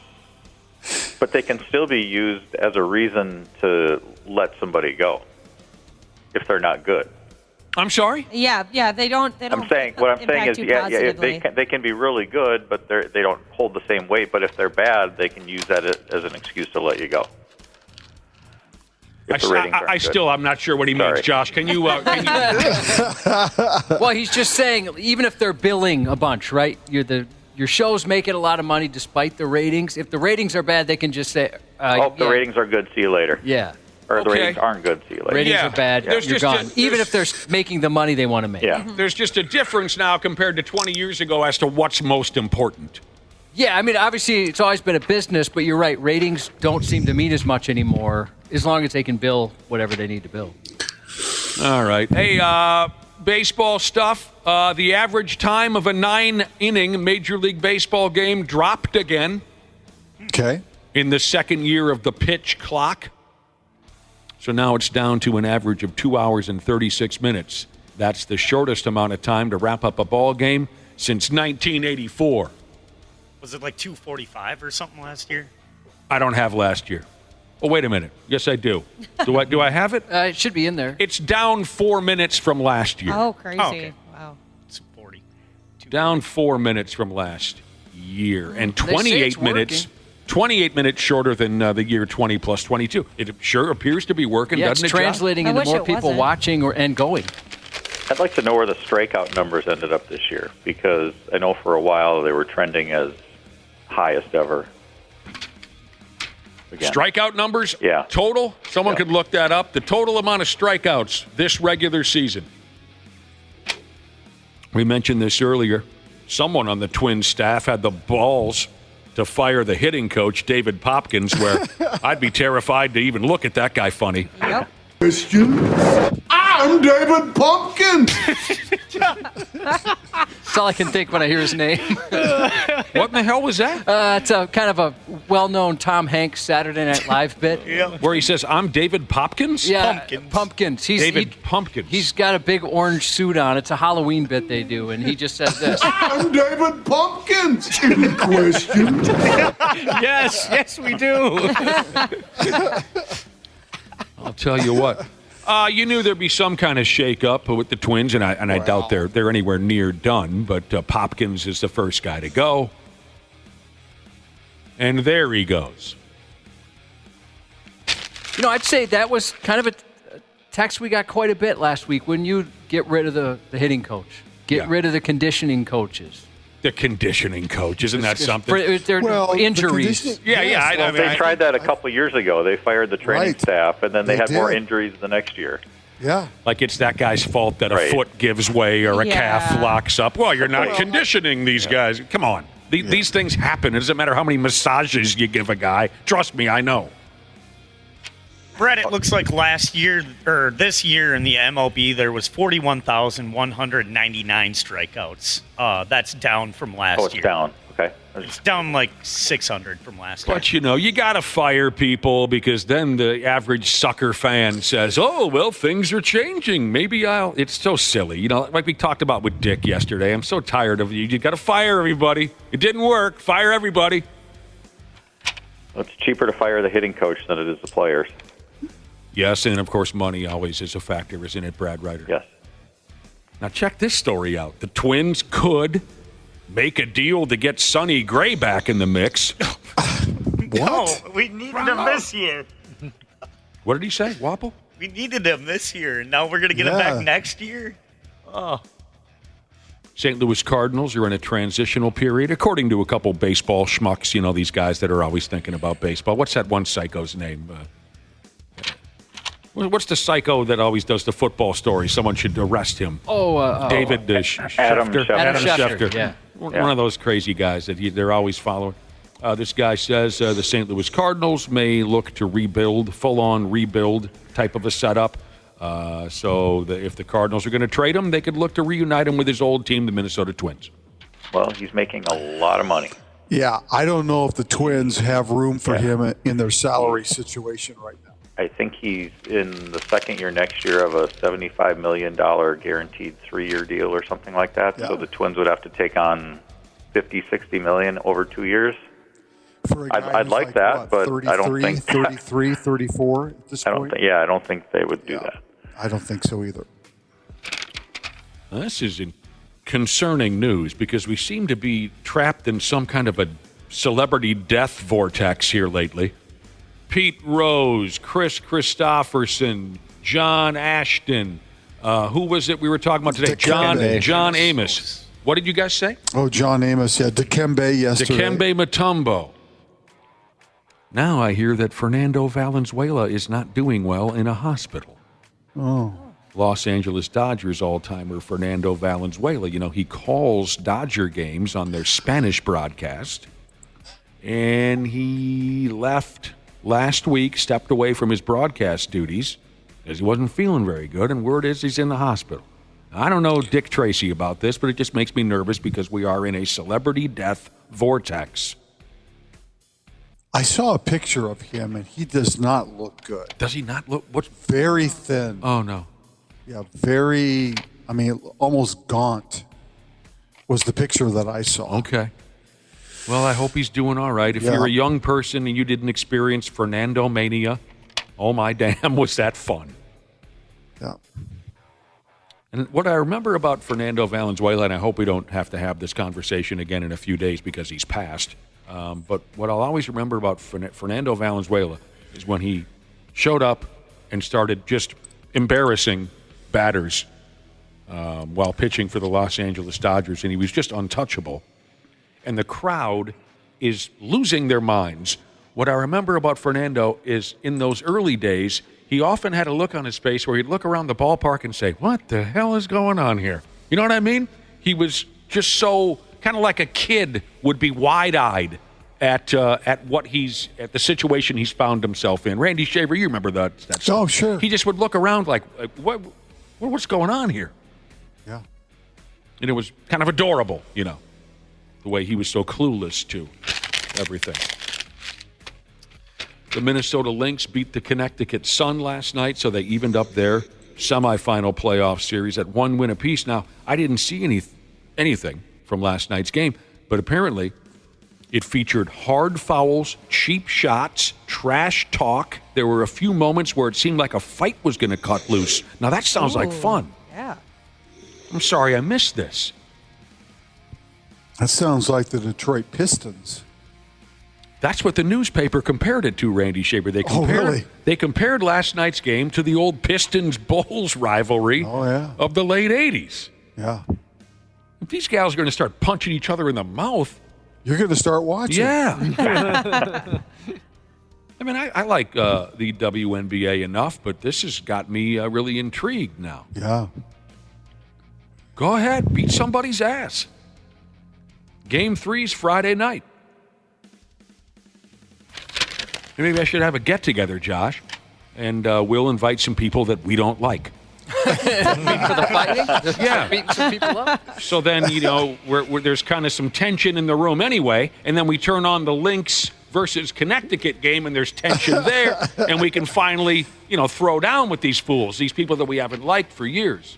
Oh, I'd love to hear a list of people you want to put on that invite list. Brad, Randy, what are you guys doing Friday night? I'm kidding, because I love you guys very much.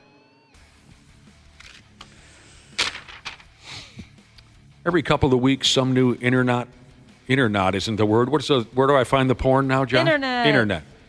Every couple of weeks, some new internet phenom grabs everybody's attention. The latest is a 7'3", 13-year-old basketball player in Canada. There's pictures of this kid and video up on 93x.com. Jeremy Gohier, I think is how you say the kid's name. All right, did you catch that? 7'3", 13-year-old. I think we talked about him. No, we talked about the other kid. Yeah, there's who I think eventually ended up going to Auburn or something. His name is in the article, and I edited it out. Can you find the article, Josh? Yeah. There was this other Canadian kid. I thought he was Canadian. This kid's 7'3", 13 years old. That poor kid.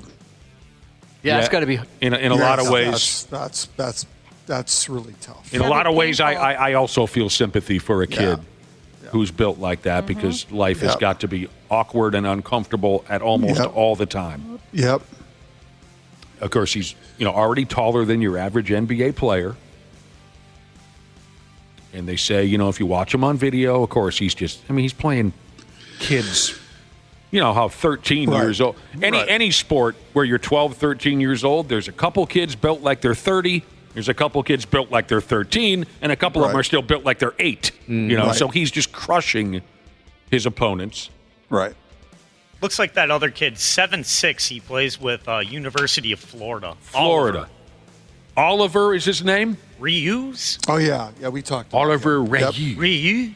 Reuse. That's right. He's French-Canadian. Yep. Okay. So this kid, this Jeremy Gohier, people are already talking about how he has potential to be a top Division I prospect when he becomes eligible for college basketball. That's great and everything, but leave this poor kid be for now. Mm-hmm. Let's let him have some fun before all the jock-sniffing jackals get a hold of him. Yep. Because, Josh, you've got young people in your life. You put too much heat on these 12, 13-year-olds, he's going to have blue hair and a nipple ring before he can drive. Yeah. I hate you, Dad. Yeah. You'll hear a lot of that door slamming. He'll be rocking out the Marilyn Manson albums. And He's wearing eyeliner and stuff, crying in the dark. you give him dinner time, he picks up the plate, smashes it against the wall. No. I'm not eating your dinner. You turn the screws too hard on these super kids, these super athlete kids. They'll be playing bass in a goth band before the end of the week.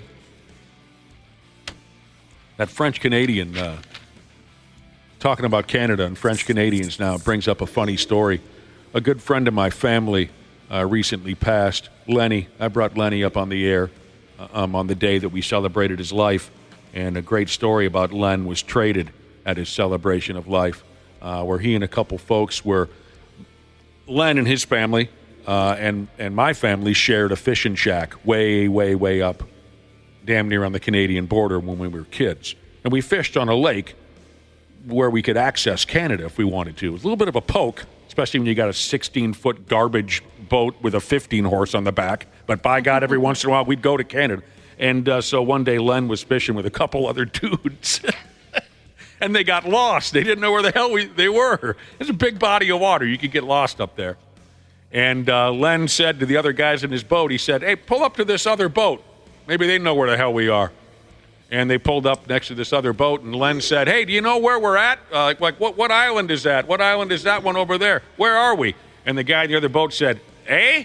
And Len turned to his buddies and said, F, we're in Canada. All right, start touching yourselves, Vikings fans. The current team. Brad Ryder, you've been watching the current Vikings team. Yeah. No, watching repeats. He's 10 years behind. Randy Shaver, you've been watching the current club? Yes, of course. Yes. The current team has the same point differential through 4 games as the 1998 team.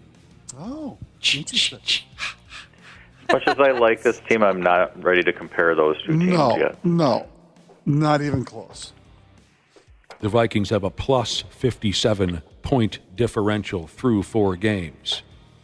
That's the exact point differential as the 1998 team, who featured players like Randall Cunningham and Leroy Horde and Charles Evans and Harold Morrow and Greg DeLong. Well, I mean, Okay. You named all the big names. Did you know any of the? Did you know any of the lower level guys in that team? Jason Fisk and Stalin Colonnay and strength and conditioning coach Steve Wetzel. You can look this stuff up. Gosh, they love doing this. Didn't they say something along like the same lines about the Twins last year?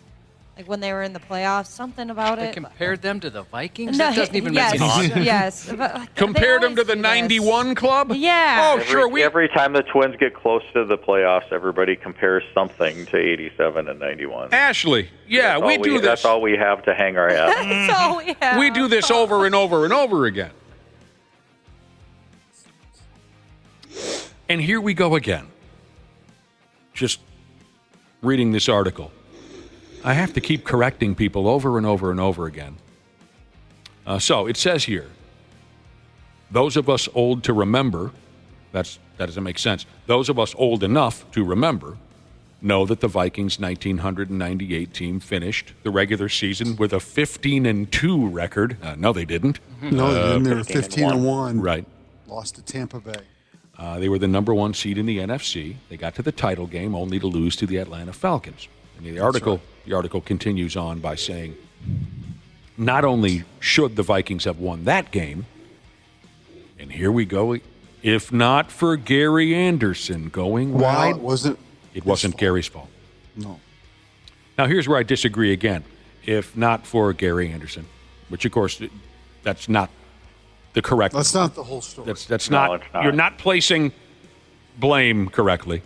Right. Okay. They say if they would have won the NFC title game, they arguably would have won the Super Bowl that year if they had gotten there. I don't think they would have. John Elway would have murdered them. The Vikings defense was so beat up by the end of that title game, Elway would have pumped them into oblivion. But for the 10 millionth time, it was not Gary Anderson's fault. The football he kicked only made it beyond the line of scrimmage because of how great a kicker Gary was. The ball went wide left because the offensive line did a terrible job of blocking. If I'm not mistaken, it was Greg DeLong who missed his block. Dude came right on through. Gary had to kick that football a little to the left. If he hadn't, it would have been blocked. Stop blaming Gary Anderson. I wish the ball would have been blocked at the line of scrimmage, because then the story for the last 30 years would have been blame the offensive line. The real blame, though, was way before that on the drive when 2 times during that drive Robert Smith ran out of bounds instead of staying in bounds. Right. There's all kinds of blame to be placed otherwise earlier in the game. Atlanta wouldn't have had enough time to go down and score if he'd have stayed in bounds. But I'm tired of Gary Anderson constantly taking the beating. Gary was the only reason why that football even had a chance to go through the uprights. Watch the replay. I'm right. I've been right about this for 26 years. But Sam Darnold leads the NFL through 4 games with 11 touchdown passes. The defense is second in the NFL with 10 takeaways. They're tied for the league lead with 8 interceptions. They also lead the NFL with 17 sacks. They will make the playoffs. Well, what are they going to do about Sam Darnold then? I'm gonna write that down. They're going to make the playoffs is the Brad statement. Says make playoffs. Yeah. Mm-hmm. I think you said that last week, too. I said that 2 weeks ago. Anyway, all they got to if they go 6-7 the rest of the way, they will make the playoffs. 6-7. Mm-hmm. And I think that will happen probably in a little bit better. Here's Jiu-Jitsu Jesus, who somehow assumes that I don't know every single last detail about that 1998 NFC title game against the damn, what do you call that team again, the Atlanta Falcons. The Vikings were up by 7 when Gary Anderson missed that field goal. Yeah. But it would have put it out of reach had Greg DeLong made his block. It would have put the game out of reach. Don't ever challenge me again, Jiu-Jitsu Jesus. Not even at Jiu-Jitsu. You'd be surprised what I could come up with. If Sam Darnold gets hurt, they won't make the playoffs. Okay, now he's starting to come up with backpedaling. I have to quantify my statement a little too bit. late now. If the starting quarterback gets hurt, Too they late won't. now. If he stays healthy, they will. Okay. All right. Brad, I dig this. Make predictions. Dump these little tidbits on us. I enjoy it. Oh, well. What else is going on around here? There's an in-depth investigation underway in the National Football League, Randy Shaver and Brad Ryder. You guys want to guess what it involves? The NFL. That's a really good Nailed it. guess. Yeah. Got it. You want to go into greater detail? In-depth investigation. There is an in-depth investigation underway is how you say it, in the National Football League. I'm at a loss. What is it? Okay, Sunday. Because I'm sure they're investigating a lot of things. Sunday, the Cincinnati Bengals played the Carolina Panther. Yeah. Okay, I think the Bengals won that ball game, but to be They totally did. honest with you, there's nothing in the world that I could possibly care less about. But you're saying the Bengals won that ball game? Yes, they did. Anyway, a Bengals player by the name of Chase Brown allegedly had a drink tossed at him by a fan from the stands. as the clubs were leaving the field at the end of the game. Oh, I saw this. It was poured on him. We've really gotten to a point now where we fans can't throw a beer at a player from the bleachers? Yes. Actually, you have. Yes. When did this start? When? So the NFL has put together the best of the best investigators and put them on the case to find out what happened here. Oh, my gosh. Well, I think somebody poured a drink on his head. I know. I just find it hilarious that there was even an article written about how, this is under investigation. A player got a warm beer dumped on his head. I don't think we got to roll out the suits. I tried to watch the video. I couldn't make it out. And the hope is they can find a way to ensure that this never happens again. God, I hope not. Yeah, how are you going to stop that? Well, you throw guys out, you ban them for life or whatever, right? The next guy thinks twice. Hopefully the next guy thinks twice. It's not the first time that a fan has done something. Just ask Chuck Foreman about fans. When the Buffalo Bills fans threw snowballs at him and hit him in his eye and basically ended his season because of a snowball in the face. Oh, that's awful. Man. Yes, that happened. Yeah, these things can happen. Or ask Doug Woog about, well, he can't because he's no longer with us, about getting hit by frozen gophers as he's getting on the bus in Grand Forks. Oh, that's wild. Frozen gophers? Yeah. Yeah. Oh. Dead ones. Oh, yeah. The North Dakota fans used to do that to us when we go up there. That's nasty. They'd freeze gophers and they'd throw them at us when we were coming off the bus. Oh, my gosh. I would kill somebody. That's some ECW type stuff right there. That's not fiction. I saw it happen. That's crazy. I have to say, though, that is somewhat creative. Yeah. Sure it is. There's some effort put in there. You got to get the gophers. Somewhat creative, yes. Man, lucky we don't have a bigger mascot. Yeah, really. Jesus. The Minnesota Moose. Yeah. Good luck. Oh, God. Well, what was that story from a few years ago? Well, wasn't it Texas Longhorns? Yeah. Their arch rival, who I don't know, I'll go ahead and say is their arch rival, maybe Texas A&M, I don't know, where the students put a dead steer out front of a frat house? Yeah. That's commitment. Oh, yeah. Jeez. But, throwing beers at the other team, I don't know. Those were some of the things that I loved about going to ball games. And now it's gone. It was a dead Longhorn in front of a Oklahoma State frat house. Oklahoma State, God. The Cowboys. Who was the school that pulled the prank on them? I think it was Texas. Okay. All right, cool. Texas so A&M. That Red River rivalry or whatever they have down there? Yeah. Randy, you never went to a North Star game in the early 80s and threw a beer at a player? Oh, of course not. What the hell were you doing there then if you weren't going to throw a beer? I was working there. Oh. I wasn't. Put on a fake mustache, throw a beer at a player. Nowadays you'd think just the cost of a beer would be prohibitive from wasting it. I actually thought about that. That's a $20 throw right I'm going there. to spend $20 for a beer. I'm going to drink it. I'm not going to throw it. Back in the day, though, it was like 50-cent beer night, North Star's Red Wings, Yeah, one for drinking, one for throwing. Yeah. Hey, that's my throwing beer right there. I mean, you guys have heard the stories. My buddy threw that cheeseburger, and then I hit Bob Johnson with a tennis ball. Then shortly thereafter, he died. I don't know if there was any connection. Diana Pierce with a roll of toilet paper. I'll throw toilet paper at a news anchor. Yes, you will. When I was a young man, I would. I wouldn't do it anymore. There's all kinds of good stories about those old North Star and Gopher days. Yeah. Hockey. Brad, you must have thrown something at somebody. No, but I just heard a lot of them. They were priceless. Bill Butters, I don't know if you remember that name. Bill Butters is one of the greatest of all time. Bill Butters used to tell the story about how when the Gophers would play in Wisconsin, when he was a Gopher, and they'd be warming up before the game, and the Wisconsin pep band would be playing, and they'd be playing right by the glass. They'd be down in the first row, and the trombones would be, doing their thing over the glass. He would come by with his stick and basically destroy all the trombones as they were going over the glass. When I was a freshman at St. Cloud State, somebody in the marketing department had the genius idea to hand out these plastic battery-operated light-up devices for the kids to hold during the introduction of a Gopher game. So intoxicated college kids with plastic devices, and then the Gophers... With batteries. They threw the batteries out on the ice. Gophers win in overtime, and every single one of those things just came raining down on the ice, shattering everywhere. They're out there with these massive shovels. What year was that? I think I remember that. So I was a freshman, so it would have been 2004.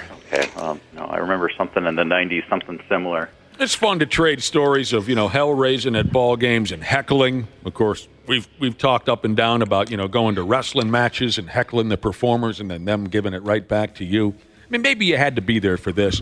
Wapple, Dana, you guys watched wrestling in the 1990s. You remember a big, giant sumbitch by the name of Scott Norton? Yes. Oh, yeah. Mm-hmm. That guy was a monster. One night we were at a WCW house show. Again, maybe you had to be there. And Scott Norton comes in the ring. And he's the heel, of course. And, he's walking down the ring, mean mugging everybody, doing his thing, playing his role. And he's in there beating the tar out of some schmuck, some mark, as referee Rob Page would say. And, so it's a crush match or whatever the term is, a squash match. And I could see it in Norton's eyes. He's hoping something's going to happen here to pick it up because all he's doing is pummeling this poor kid, and it's not really getting a lot of heat. Someone from the upper deck throws a bag of peanuts into the ring. It lands right in the middle of the ring, and it explodes. Peanuts go everywhere. And Scott Norton notices this. He grabs the referee by the collar, throws him up into the corner, and goes, "Hey! What are those peanuts doing in the ring?" Oh, my God, we friggin' died. Didn't Scott Hall get hit with a beer in top of his head when he was, cutting a promo with WCW or something? That I don't remember. You mean here in town? No, it was on a Nitro, a Monday Night Nitro, and Eric Bischoff, and I think a lot of the NWO was in the ring. And then just perfectly, someone chugs a beer and it hits him right in the top of the head. There's beautiful things that can happen. He does the Scott Hall. You know how he would part his hair? Yeah. So he kind of parted his hair with the beard. Slicked his hair back a little bit with a warm bush. All right. I'm sorry I missed this. We got to get the hell out of here in a minute or two, but I'm sorry I missed this. I didn't know this. The Indianapolis Colts played a football game on Sunday. I don't know who they played, and I don't know if they won or lost, and I don't care. But during the game, their young quarterback by the name of Anthony Richardson, he was pulled from the game. And they replaced him with Joe F. Me running sideways Flacco. Yes, they did. He won the game. Oh, he did? He did. He threw a couple of touchdown passes. I had forgotten about Joe Flacco. I'm a fan. So Joe Flacco got into the game, despite the fact that at this point he's, 53, 54 years old? 39. Says here, so Anthony Richardson's the young kid. Flacco is the backup who got into the game. Joe Flacco is the same age as Anthony Richardson's mama. Good for him that he's still out there doing it. Yeah. Right, Cubby? I like that. Looked like he was having fun. And he seems like a pretty funny dude, joking about his age a lot. Wasn't he the comeback player of the year or something like that? Yeah. And he just came off of his couch. Yeah. And they're like, here you go, bud. Badass. Brad Ryder, is Joe Flacco going to make the playoffs? What's the Colts record right now? I don't know. Nobody knows. I bet somebody You knows. still have to make a guess. You still have to make a prediction. No. Ah, you son of a bitch. 2-2. 2-2. No, they will not. There you go. Good Ye of times, little boys. faith. He's 39, though. Yep. Scott Norton would tear him limb from limb. Scott Norton got a hold of Joe Flacco, it would be over for him. It was great, too, because the referee said, "I don't know who put the peanuts in the ring. Why are you asking me to get those peanuts out of here right now?" That could be a foreign object. Yeah, they should use as a prop, give the guy a back body drop onto the peanuts, and he just sells it like he just landed on dynamite. Just grabbing his back the whole time. And if we're going to talk real quick before we go about heels putting on a great show at a local wrestling show, Cubby remembers Lenny Lane. Of course. Lenny Lane, local guy. I wonder how Lenny's doing. I used to work some shows with Lenny Lane. I hope he's doing all right. Really nice guy. Lenny was a heel in WCW for years, and God, did he have a great night one night where he was just getting tuned up to beat hell by some face. And remember this, Josh? We were ringside for this. Every time the guy hit Lenny Lane, what would he say? Owie. Owie. Owie. Owie. Crack. Owie, owie. There's a beautiful art to it all that some people don't understand. We looked at each other like, did he say owie? He just said owie. That was awesome. That's right. This big, giant guy in there. There is a gorgeous, beautiful, magical, misunderstood art to it all. There really is. And those of you who don't get it, you just... What was it that Double J, Jeff Jarrett used to say? If you get it, no explanation is necessary. If you don't, no explanation is ever good enough. Mm-hmm. Yeah. Brilliant on his part. All right, we got to go. Randy Shaver, Brad Ryder. Okay. Thanks, you guys. We'll talk to you soon, and we'll be back in a few minutes on the program. The 93X Half-Assed Morning Show.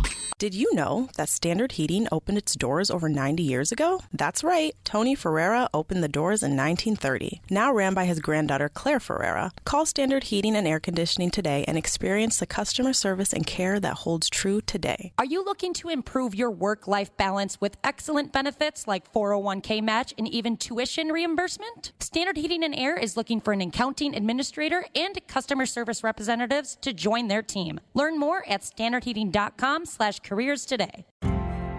Check out the podcast that inspired Taylor Sheridan's latest series, Landman. There's a stretch of road in the oil-rich region of West Texas. This region of West Texas, known as the Permian Basin, is in the midst of the biggest oil boom in history. This is a story of roughnecks, billionaire wildcatters, and wannabe dreamers. My name is Christian Wallace. From Texas Monthly and Imperative Entertainment, this is Boomtown. Boomtown, wherever you listen. Half-Assed Morning Show. Come out to play on 93X. All right, let's try to keep it going, huh, Cubby? That's what we do. We were once told to keep it going over the weekend, weren't we? Yeah. Well, it's more of a question. Boss called us, or Boss pulled us into his office on a Friday. We had just completed a morning program. This is many years ago. Some of you weren't even alive yet. Many years ago, Boss pulls us into the office after a Friday broadcast just to say goodbye for the weekend. And he said, hey, over the weekends, do you guys remember, this is a highly paid program director who was supposed to lead us when we needed it, show us the way. He says, over the weekend, do you guys, do you call each other on the telephone, to just, kind of like keep it going? Oh, hell So we've been man. using that a lot. I mean, I think and we probably said, every conversation we had off air, for maybe a year, we mentioned we were keeping We it labeled it as keeping it going. Hey, Nick, I'm just giving you a call to, keep it going. Do you call each other on the telephone over the weekend to keep it going?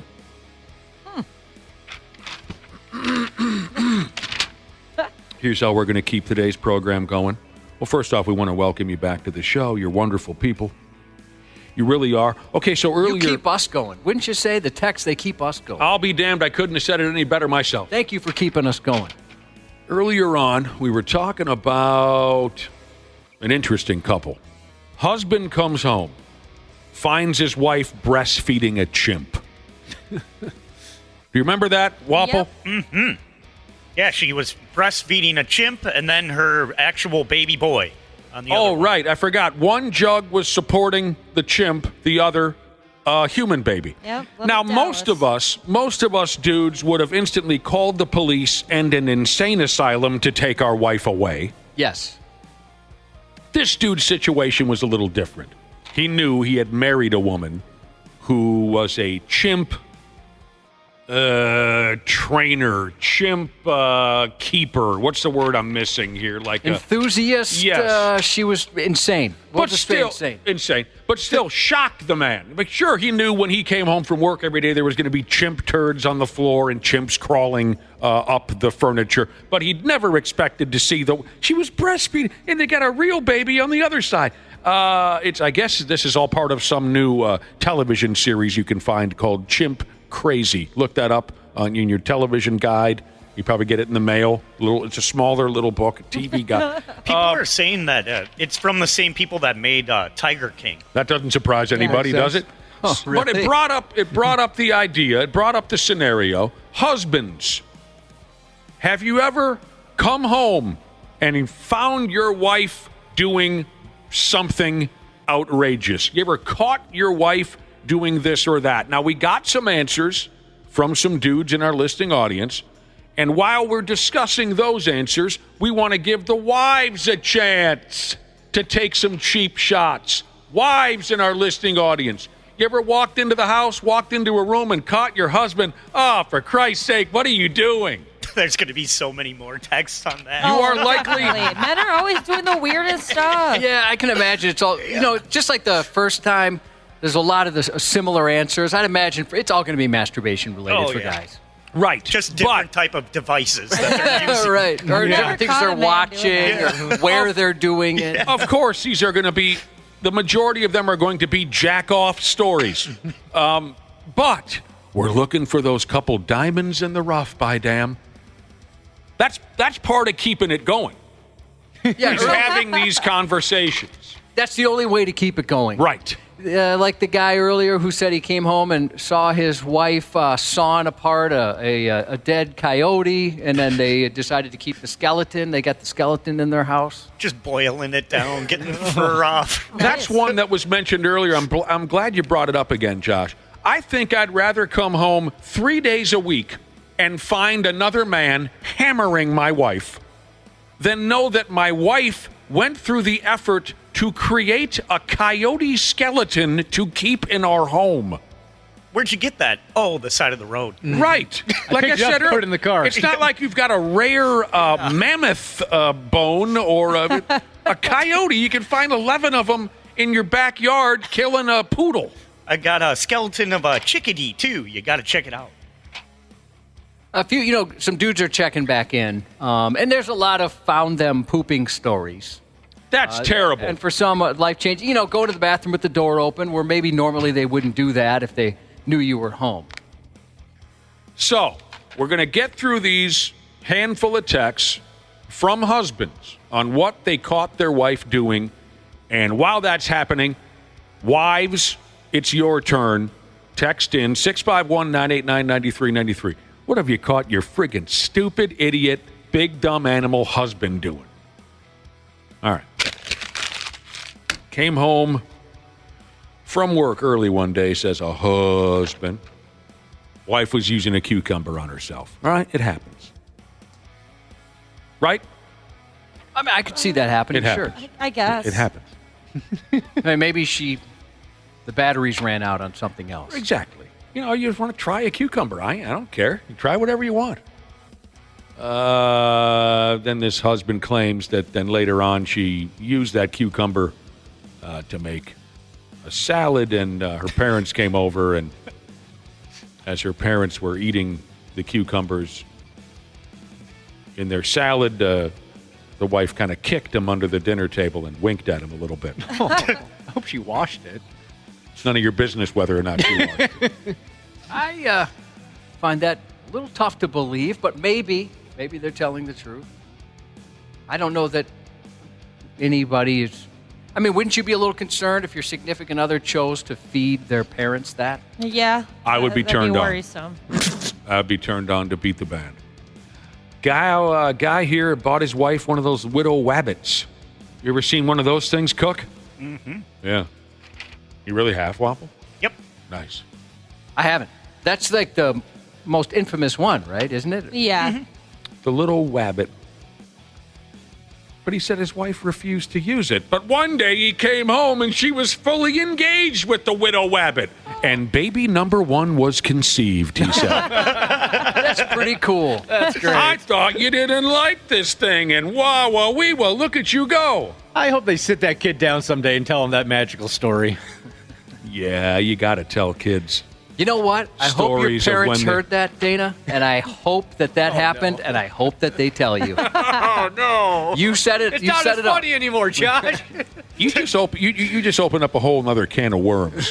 What is it with folks who feel the need to tell their children where and how and the details of when they were conceived? I find that to be so strange. Now, I do that. Disturbing. You do that? I do that simply because my son was born via in vitro. Oh, well, that's different. So I'll tell him, there was a bunch of doctors gathered around. I like to set that story. I don't get into too many details. Oh, you joke around on how it works, yeah. As if you mounted his mother in front of doctors? No. I just mentioned, it's just the natural way. They bring in a petri dish. And a bunch of doctors gather around. It's a medical procedure, so I do like to fill them in on that. I mean, you've got a great sense of humor. You like to tease the kids. I'm talking about these types where you go camping with your family. This is the campground where you were conceived. Why are you telling me this? No, nobody. Now, wants to I'm know not that. speaking from experience. Thankfully, I have no idea. But I'll never forget the first time a friend of mine said, "So, do you guys know where you were conceived?" Hell no. Yeah, I don't want to know that.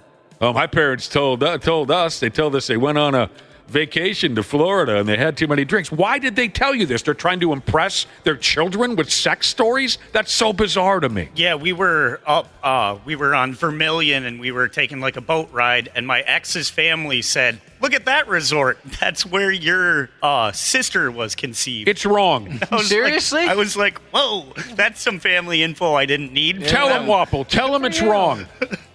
A member of the sisterhood checked in and said she came home to her man jerking the gherkin to an old video of himself doing it with one of his exes. Oh, no. That would. There's a couple talks I'm sure that happened that night. Oh, no. A lot of ladies wouldn't like that. No, you'd almost want to rather him find him watching some very vile porn or something. Honestly, a lot of ladies wouldn't like that. Oh, I'd get violent. But I got to tell you, the ladies who wouldn't mind that, those are the ones I'm going for. Those are the ones I'm after, Josh. Yeah. Where she walks in and goes, "Oh, dude, is that you banging your ex-girlfriend? Oh, that's hot." She grabs the rabbit and says, "Let me get in on that." Yeah, okay. Now it's basically a threesome. Not all of these are masturbation stories, and that's what makes this topic interesting. Husbands coming home to catch their wives doing this or that. Sorry, I had to blow up about that conceiving thing. I just don't understand. Came home to my wife, leaf blowing the pet hair out of the house with both doors open. Genius. Yeah. That's actually, Yeah, that's smart. Man, what the hell you got going on in that house with pet hair if you had to get a leaf blower out? Now, I've seen some bad situations with pet hair. I bet your place is horrible, Ashley.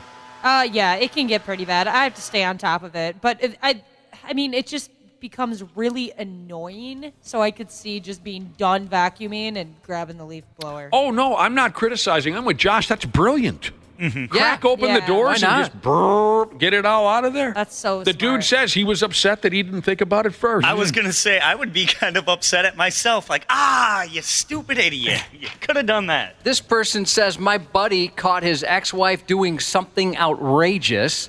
That's from Something Outrageous Jesus. Dude. The worst thing I caught my wife doing, says a listener, as we're still rolling through husbands who have caught their wives doing different horrible things. The worst thing I caught my wife doing is he walked into the bedroom and he caught her trying to fan a fart out of the sheets before he got into bed. That is so awful. Again, I'd rather have another man in the bed. I think I'd laugh. Yeah, see, you're one of those farts are funny, we're a couple and we fart together people, aren't you, Dana? No, we don't fart in front of each other, but it is kind of funny. I get that it happens. Oh, Simon, he's checked in, and I was going to say Simon says. He checked in and says he leaf blows his car interior all the time. Open all the doors, send all the dust and hair out the other end. All right, I need to get a leaf blower. I've got one. I'm going to try that out today. I'm trying to think. I have used my leaf blower in an unconventional way, and now I can't think of what it is. I'll get back to you. Okay. This has got to be frustrating. I bet you a lot of dudes can relate to this. Listener says, nothing gross, but on a weekly basis, when I walk in the house, I catch my wife in the middle of rearranging furniture to prep for some type of project that she wants me to do. He says they never end. That would aggravate me. You walk in, all the furniture's moved. Great, what are we doing this weekend? Painting? You know what I mean? Yeah. It's like the whole point of having a husband. A friend of mine is... That's the point of having children, Ashley. Yeah. A friend of mine's a contractor, not a very good one, but his wife will say things like, hey, I'm going to make a rocking chair for my mother for her birthday. And then she ends up not doing anything, and he ends up making a rocking chair. He said that happens all the time. These projects that she'll be like, yeah, I'm going to try this out. He ends up doing all of them. It sucks. But if you get anything from that story, it's he's not a very good contractor. Just get that out. I can live with that. Short but fat Jesus. I came home and caught my husband doing the dishes. I thought I was in the wrong house for a minute. He must have been feeling guilty about something. The guy? Yeah. Well, so that's funny you say that because my wife, that's happened to me where, like, usually before she goes to work, she'll load the dishwasher, right? And so I was doing it once just because I noticed it needed it. And she came home and was kind of suspicious, like, well, what's going on? That's my thing. Why are you loading the dishwasher? I was trying to be helpful. I didn't do anything Because I cheated on you. Right. By the way, when you said when my wife goes to work, Josh, why did you roll your eyes at me? Well, no, didn't you see I also did the quotes? Goes to work. We've got a lot of people texting, and they use a leaf blower to get a bonfire going. Okay, yeah. What the heck? So like going from where you're trying to start it to your neighbor's. Yeah. Blow it over to that dry patch of land that your neighbor owns. You can't be that safe. Here's a dude who claims that he caught his wife, well, not red-handed, but he found out that she was a madam. Really? Like, like hookers and such? Oh. Mm-hmm. Like hookers and what were you thinking, Ashley? I was waiting for you to keep going. I wasn't sure what that meant. That's like the you got to keep it going, Nick. Right? You got to keep it going. He found out his wife was a madam. She had 4 girls working for her, and I didn't have a clue. Dude. That means he gets a discount. That's dramatic. Chemical Sales Jesus said he catches his wife quite a bit randomly singing made-up songs about how much she loves the dog or how cute the dog is. I do that all the time. Yeah, I do that too. Same here. That's I sometimes narrate what I'm doing. You sing songs to the dog? Oh, yeah. Who doesn't? You have to. I'm not singing my songs to anybody. And they have to put up with it because we're the ones that give them treats. They're looking at us like, okay, hurry up here. Do you ever play Puppy Mechanic? What is that? Go ahead with that. I'm not sure what. And I'm lying. I sing to my pets as well. And I'm a very good singer. And you guys come over sometime. I'll put on a show. What is? Do you play Puppy Mechanic? So I have. I've got 2 large dogs, so I just kind of crawl under there like I'm on a mechanic's creeper, and I'll just start working on them. You know? That's adorable. It's like, all right, then I sing a song about being a puppy mechanic. No. You were making hand job messages. These were not hand jobs. No. This is a crescent wrench. Did you see what he was doing? A socket wrench. Yeah, I kind of looked. I really thought I got a screwdriver. I thought you were making a dirty joke about hand servicing your dogs. Now I feel dirty about it. You get under these with the big. Don't they have large? I go towards the top. Okay, Yeah. smart. And you act like you're working on them like you were. And then I sing about being a puppy mechanic. That is so cute. I love you so much. And now you've ruined it. Sing it to us. I'm not going to sing it. Sing it. No, because you ruined it. Just don't do the hand motions. Wow. Will you admit that the hand motions you were making looked like hand job motions? I'm not too big of a man to admit they did look like I'm hand sorry. job motions. I thought you were making some kind of a filthy joke. It did look like I was like actually like I had one in each hand. Yeah. I know you have no sexual interest in dogs. No, I not thought at you were all. making a. Sing us the Puppy Mechanic song. I don't want to. Not anymore. I do, I have a puppy massage where I give him a little face massage. Here's a guy who caught his wife putting up the Christmas tree in October. Oh, see, I would get busted doing something like that. We got a neighbor who already has the Christmas tree up. And you might be thinking, well, what they're going to do is put orange lights on that for Halloween. But nope, that's not the case. What? All right. So if any of you wives, like I said, while we were reading the texts about what husbands have caught their wives doing, we were hoping to gather up a bunch of messages on what wives have caught their husbands doing. Hopefully we got some great stuff in the works there. We know we got a lot of clever people in our listening audience, male and female. Half-assed morning show. You may look like a bum, but you got a lot of talent. On 93X. All right, this could be a real special moment here on the Half-assed morning show as we're ready to shut things down here in a minute. Josh is prepared to sing us the Puppy Mechanic song. Now, I'm not prepared to do that. I don't think people want to hear this. I want to hear it pretty bad. Please. Ashley wants to hear it. Dana does not want to hear it. You guys ruined Wapple it. Made it doesn't sexual. want to hear it. Oh, I'll hear it. Half of us want to hear it. Sexual. As long as you sing the cheese tax song next. Cheese tax? Yeah. What? You don't know about the cheese tax? When your dog comes in, you open up a bag of cheese and you have to give him cheese to pay the cheese tax? Yeah. I've got a song too, Wapple. All right, we're getting way off track here. I thought we were talking. Yup.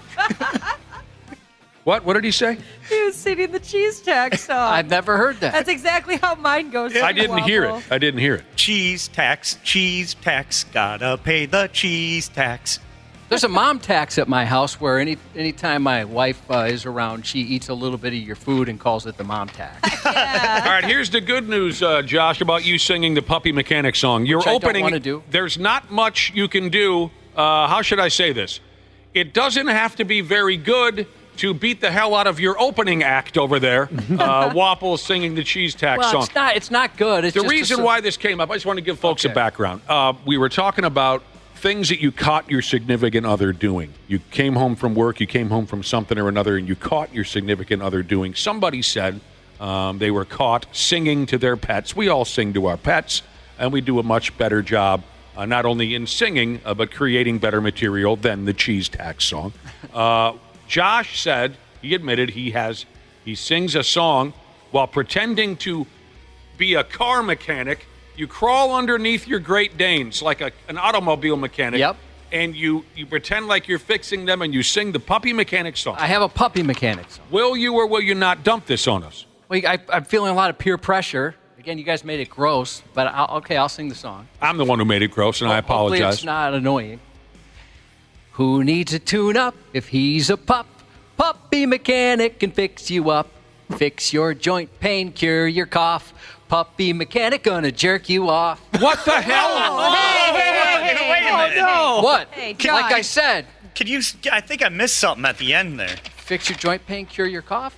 How did you miss that, Wapple? Yeah. I thought that was pretty clear. How did you miss a little that? bit further, but All right, so we had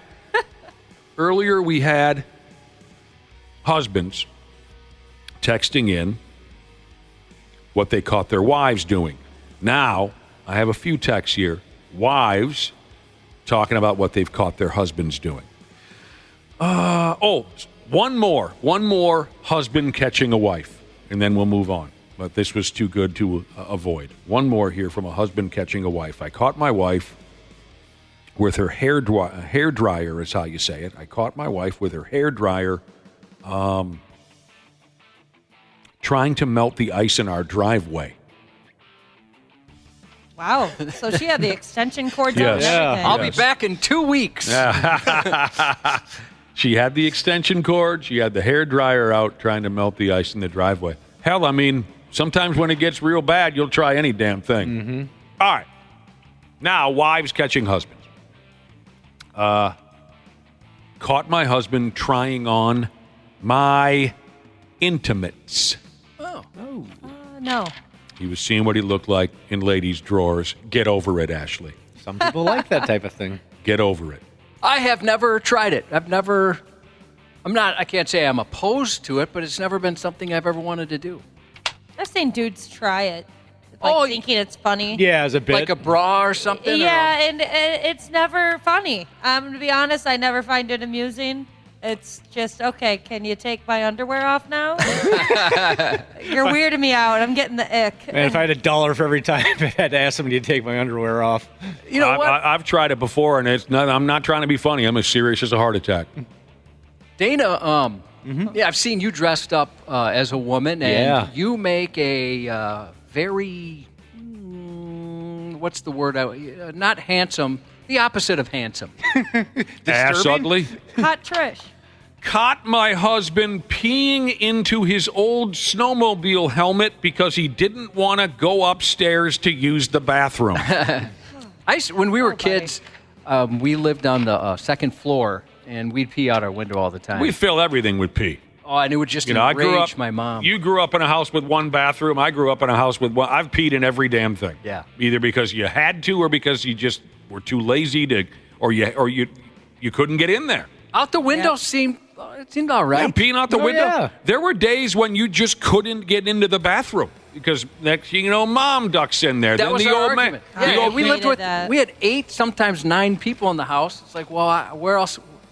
I mean, I guess we could have went downstairs and walked out the door, but the window's right there. All right. What else have wives caught their husband doing? Caught my husband kissing a picture of himself. I would pretend I didn't see that. Would you really? Yeah, that's something I wouldn't even know how to approach. We're both embarrassed. Let's just pretend it never happened, maybe. Caught my husband reading a book. I wanted to call the police. Who's this imposter? Oh my gosh, if I went home today and I walked in and my boyfriend was sitting there reading the book, I would be very concerned. Really? I've never seen that man read anything that's not like a quick directions on how to use something. I don't think he can read. I imagine he's not the strongest reader, Wapple. He's pretty sensitive about that. Wapple, or what's your name again? Ashley. Oopsies. I imagine my friggin' wife would be floored as well if I was. I mean, reading a manual or so, that's different. Yeah. If I'm reading an autobiography, she'd say, "What in the living hell are you doing?" Yeah, if it wasn't wrestling or something related. Even if it was. Homely. I think she'd be shocked. That's the word I was trying to come up with 10 minutes ago. The word homely when I described what Dana looked like as a woman. And it was Hot Trish. That's your alter ego? Hot Tish, like a play on Hot Dish. Tish. Oh, Hot Tish. Okay. Yeah.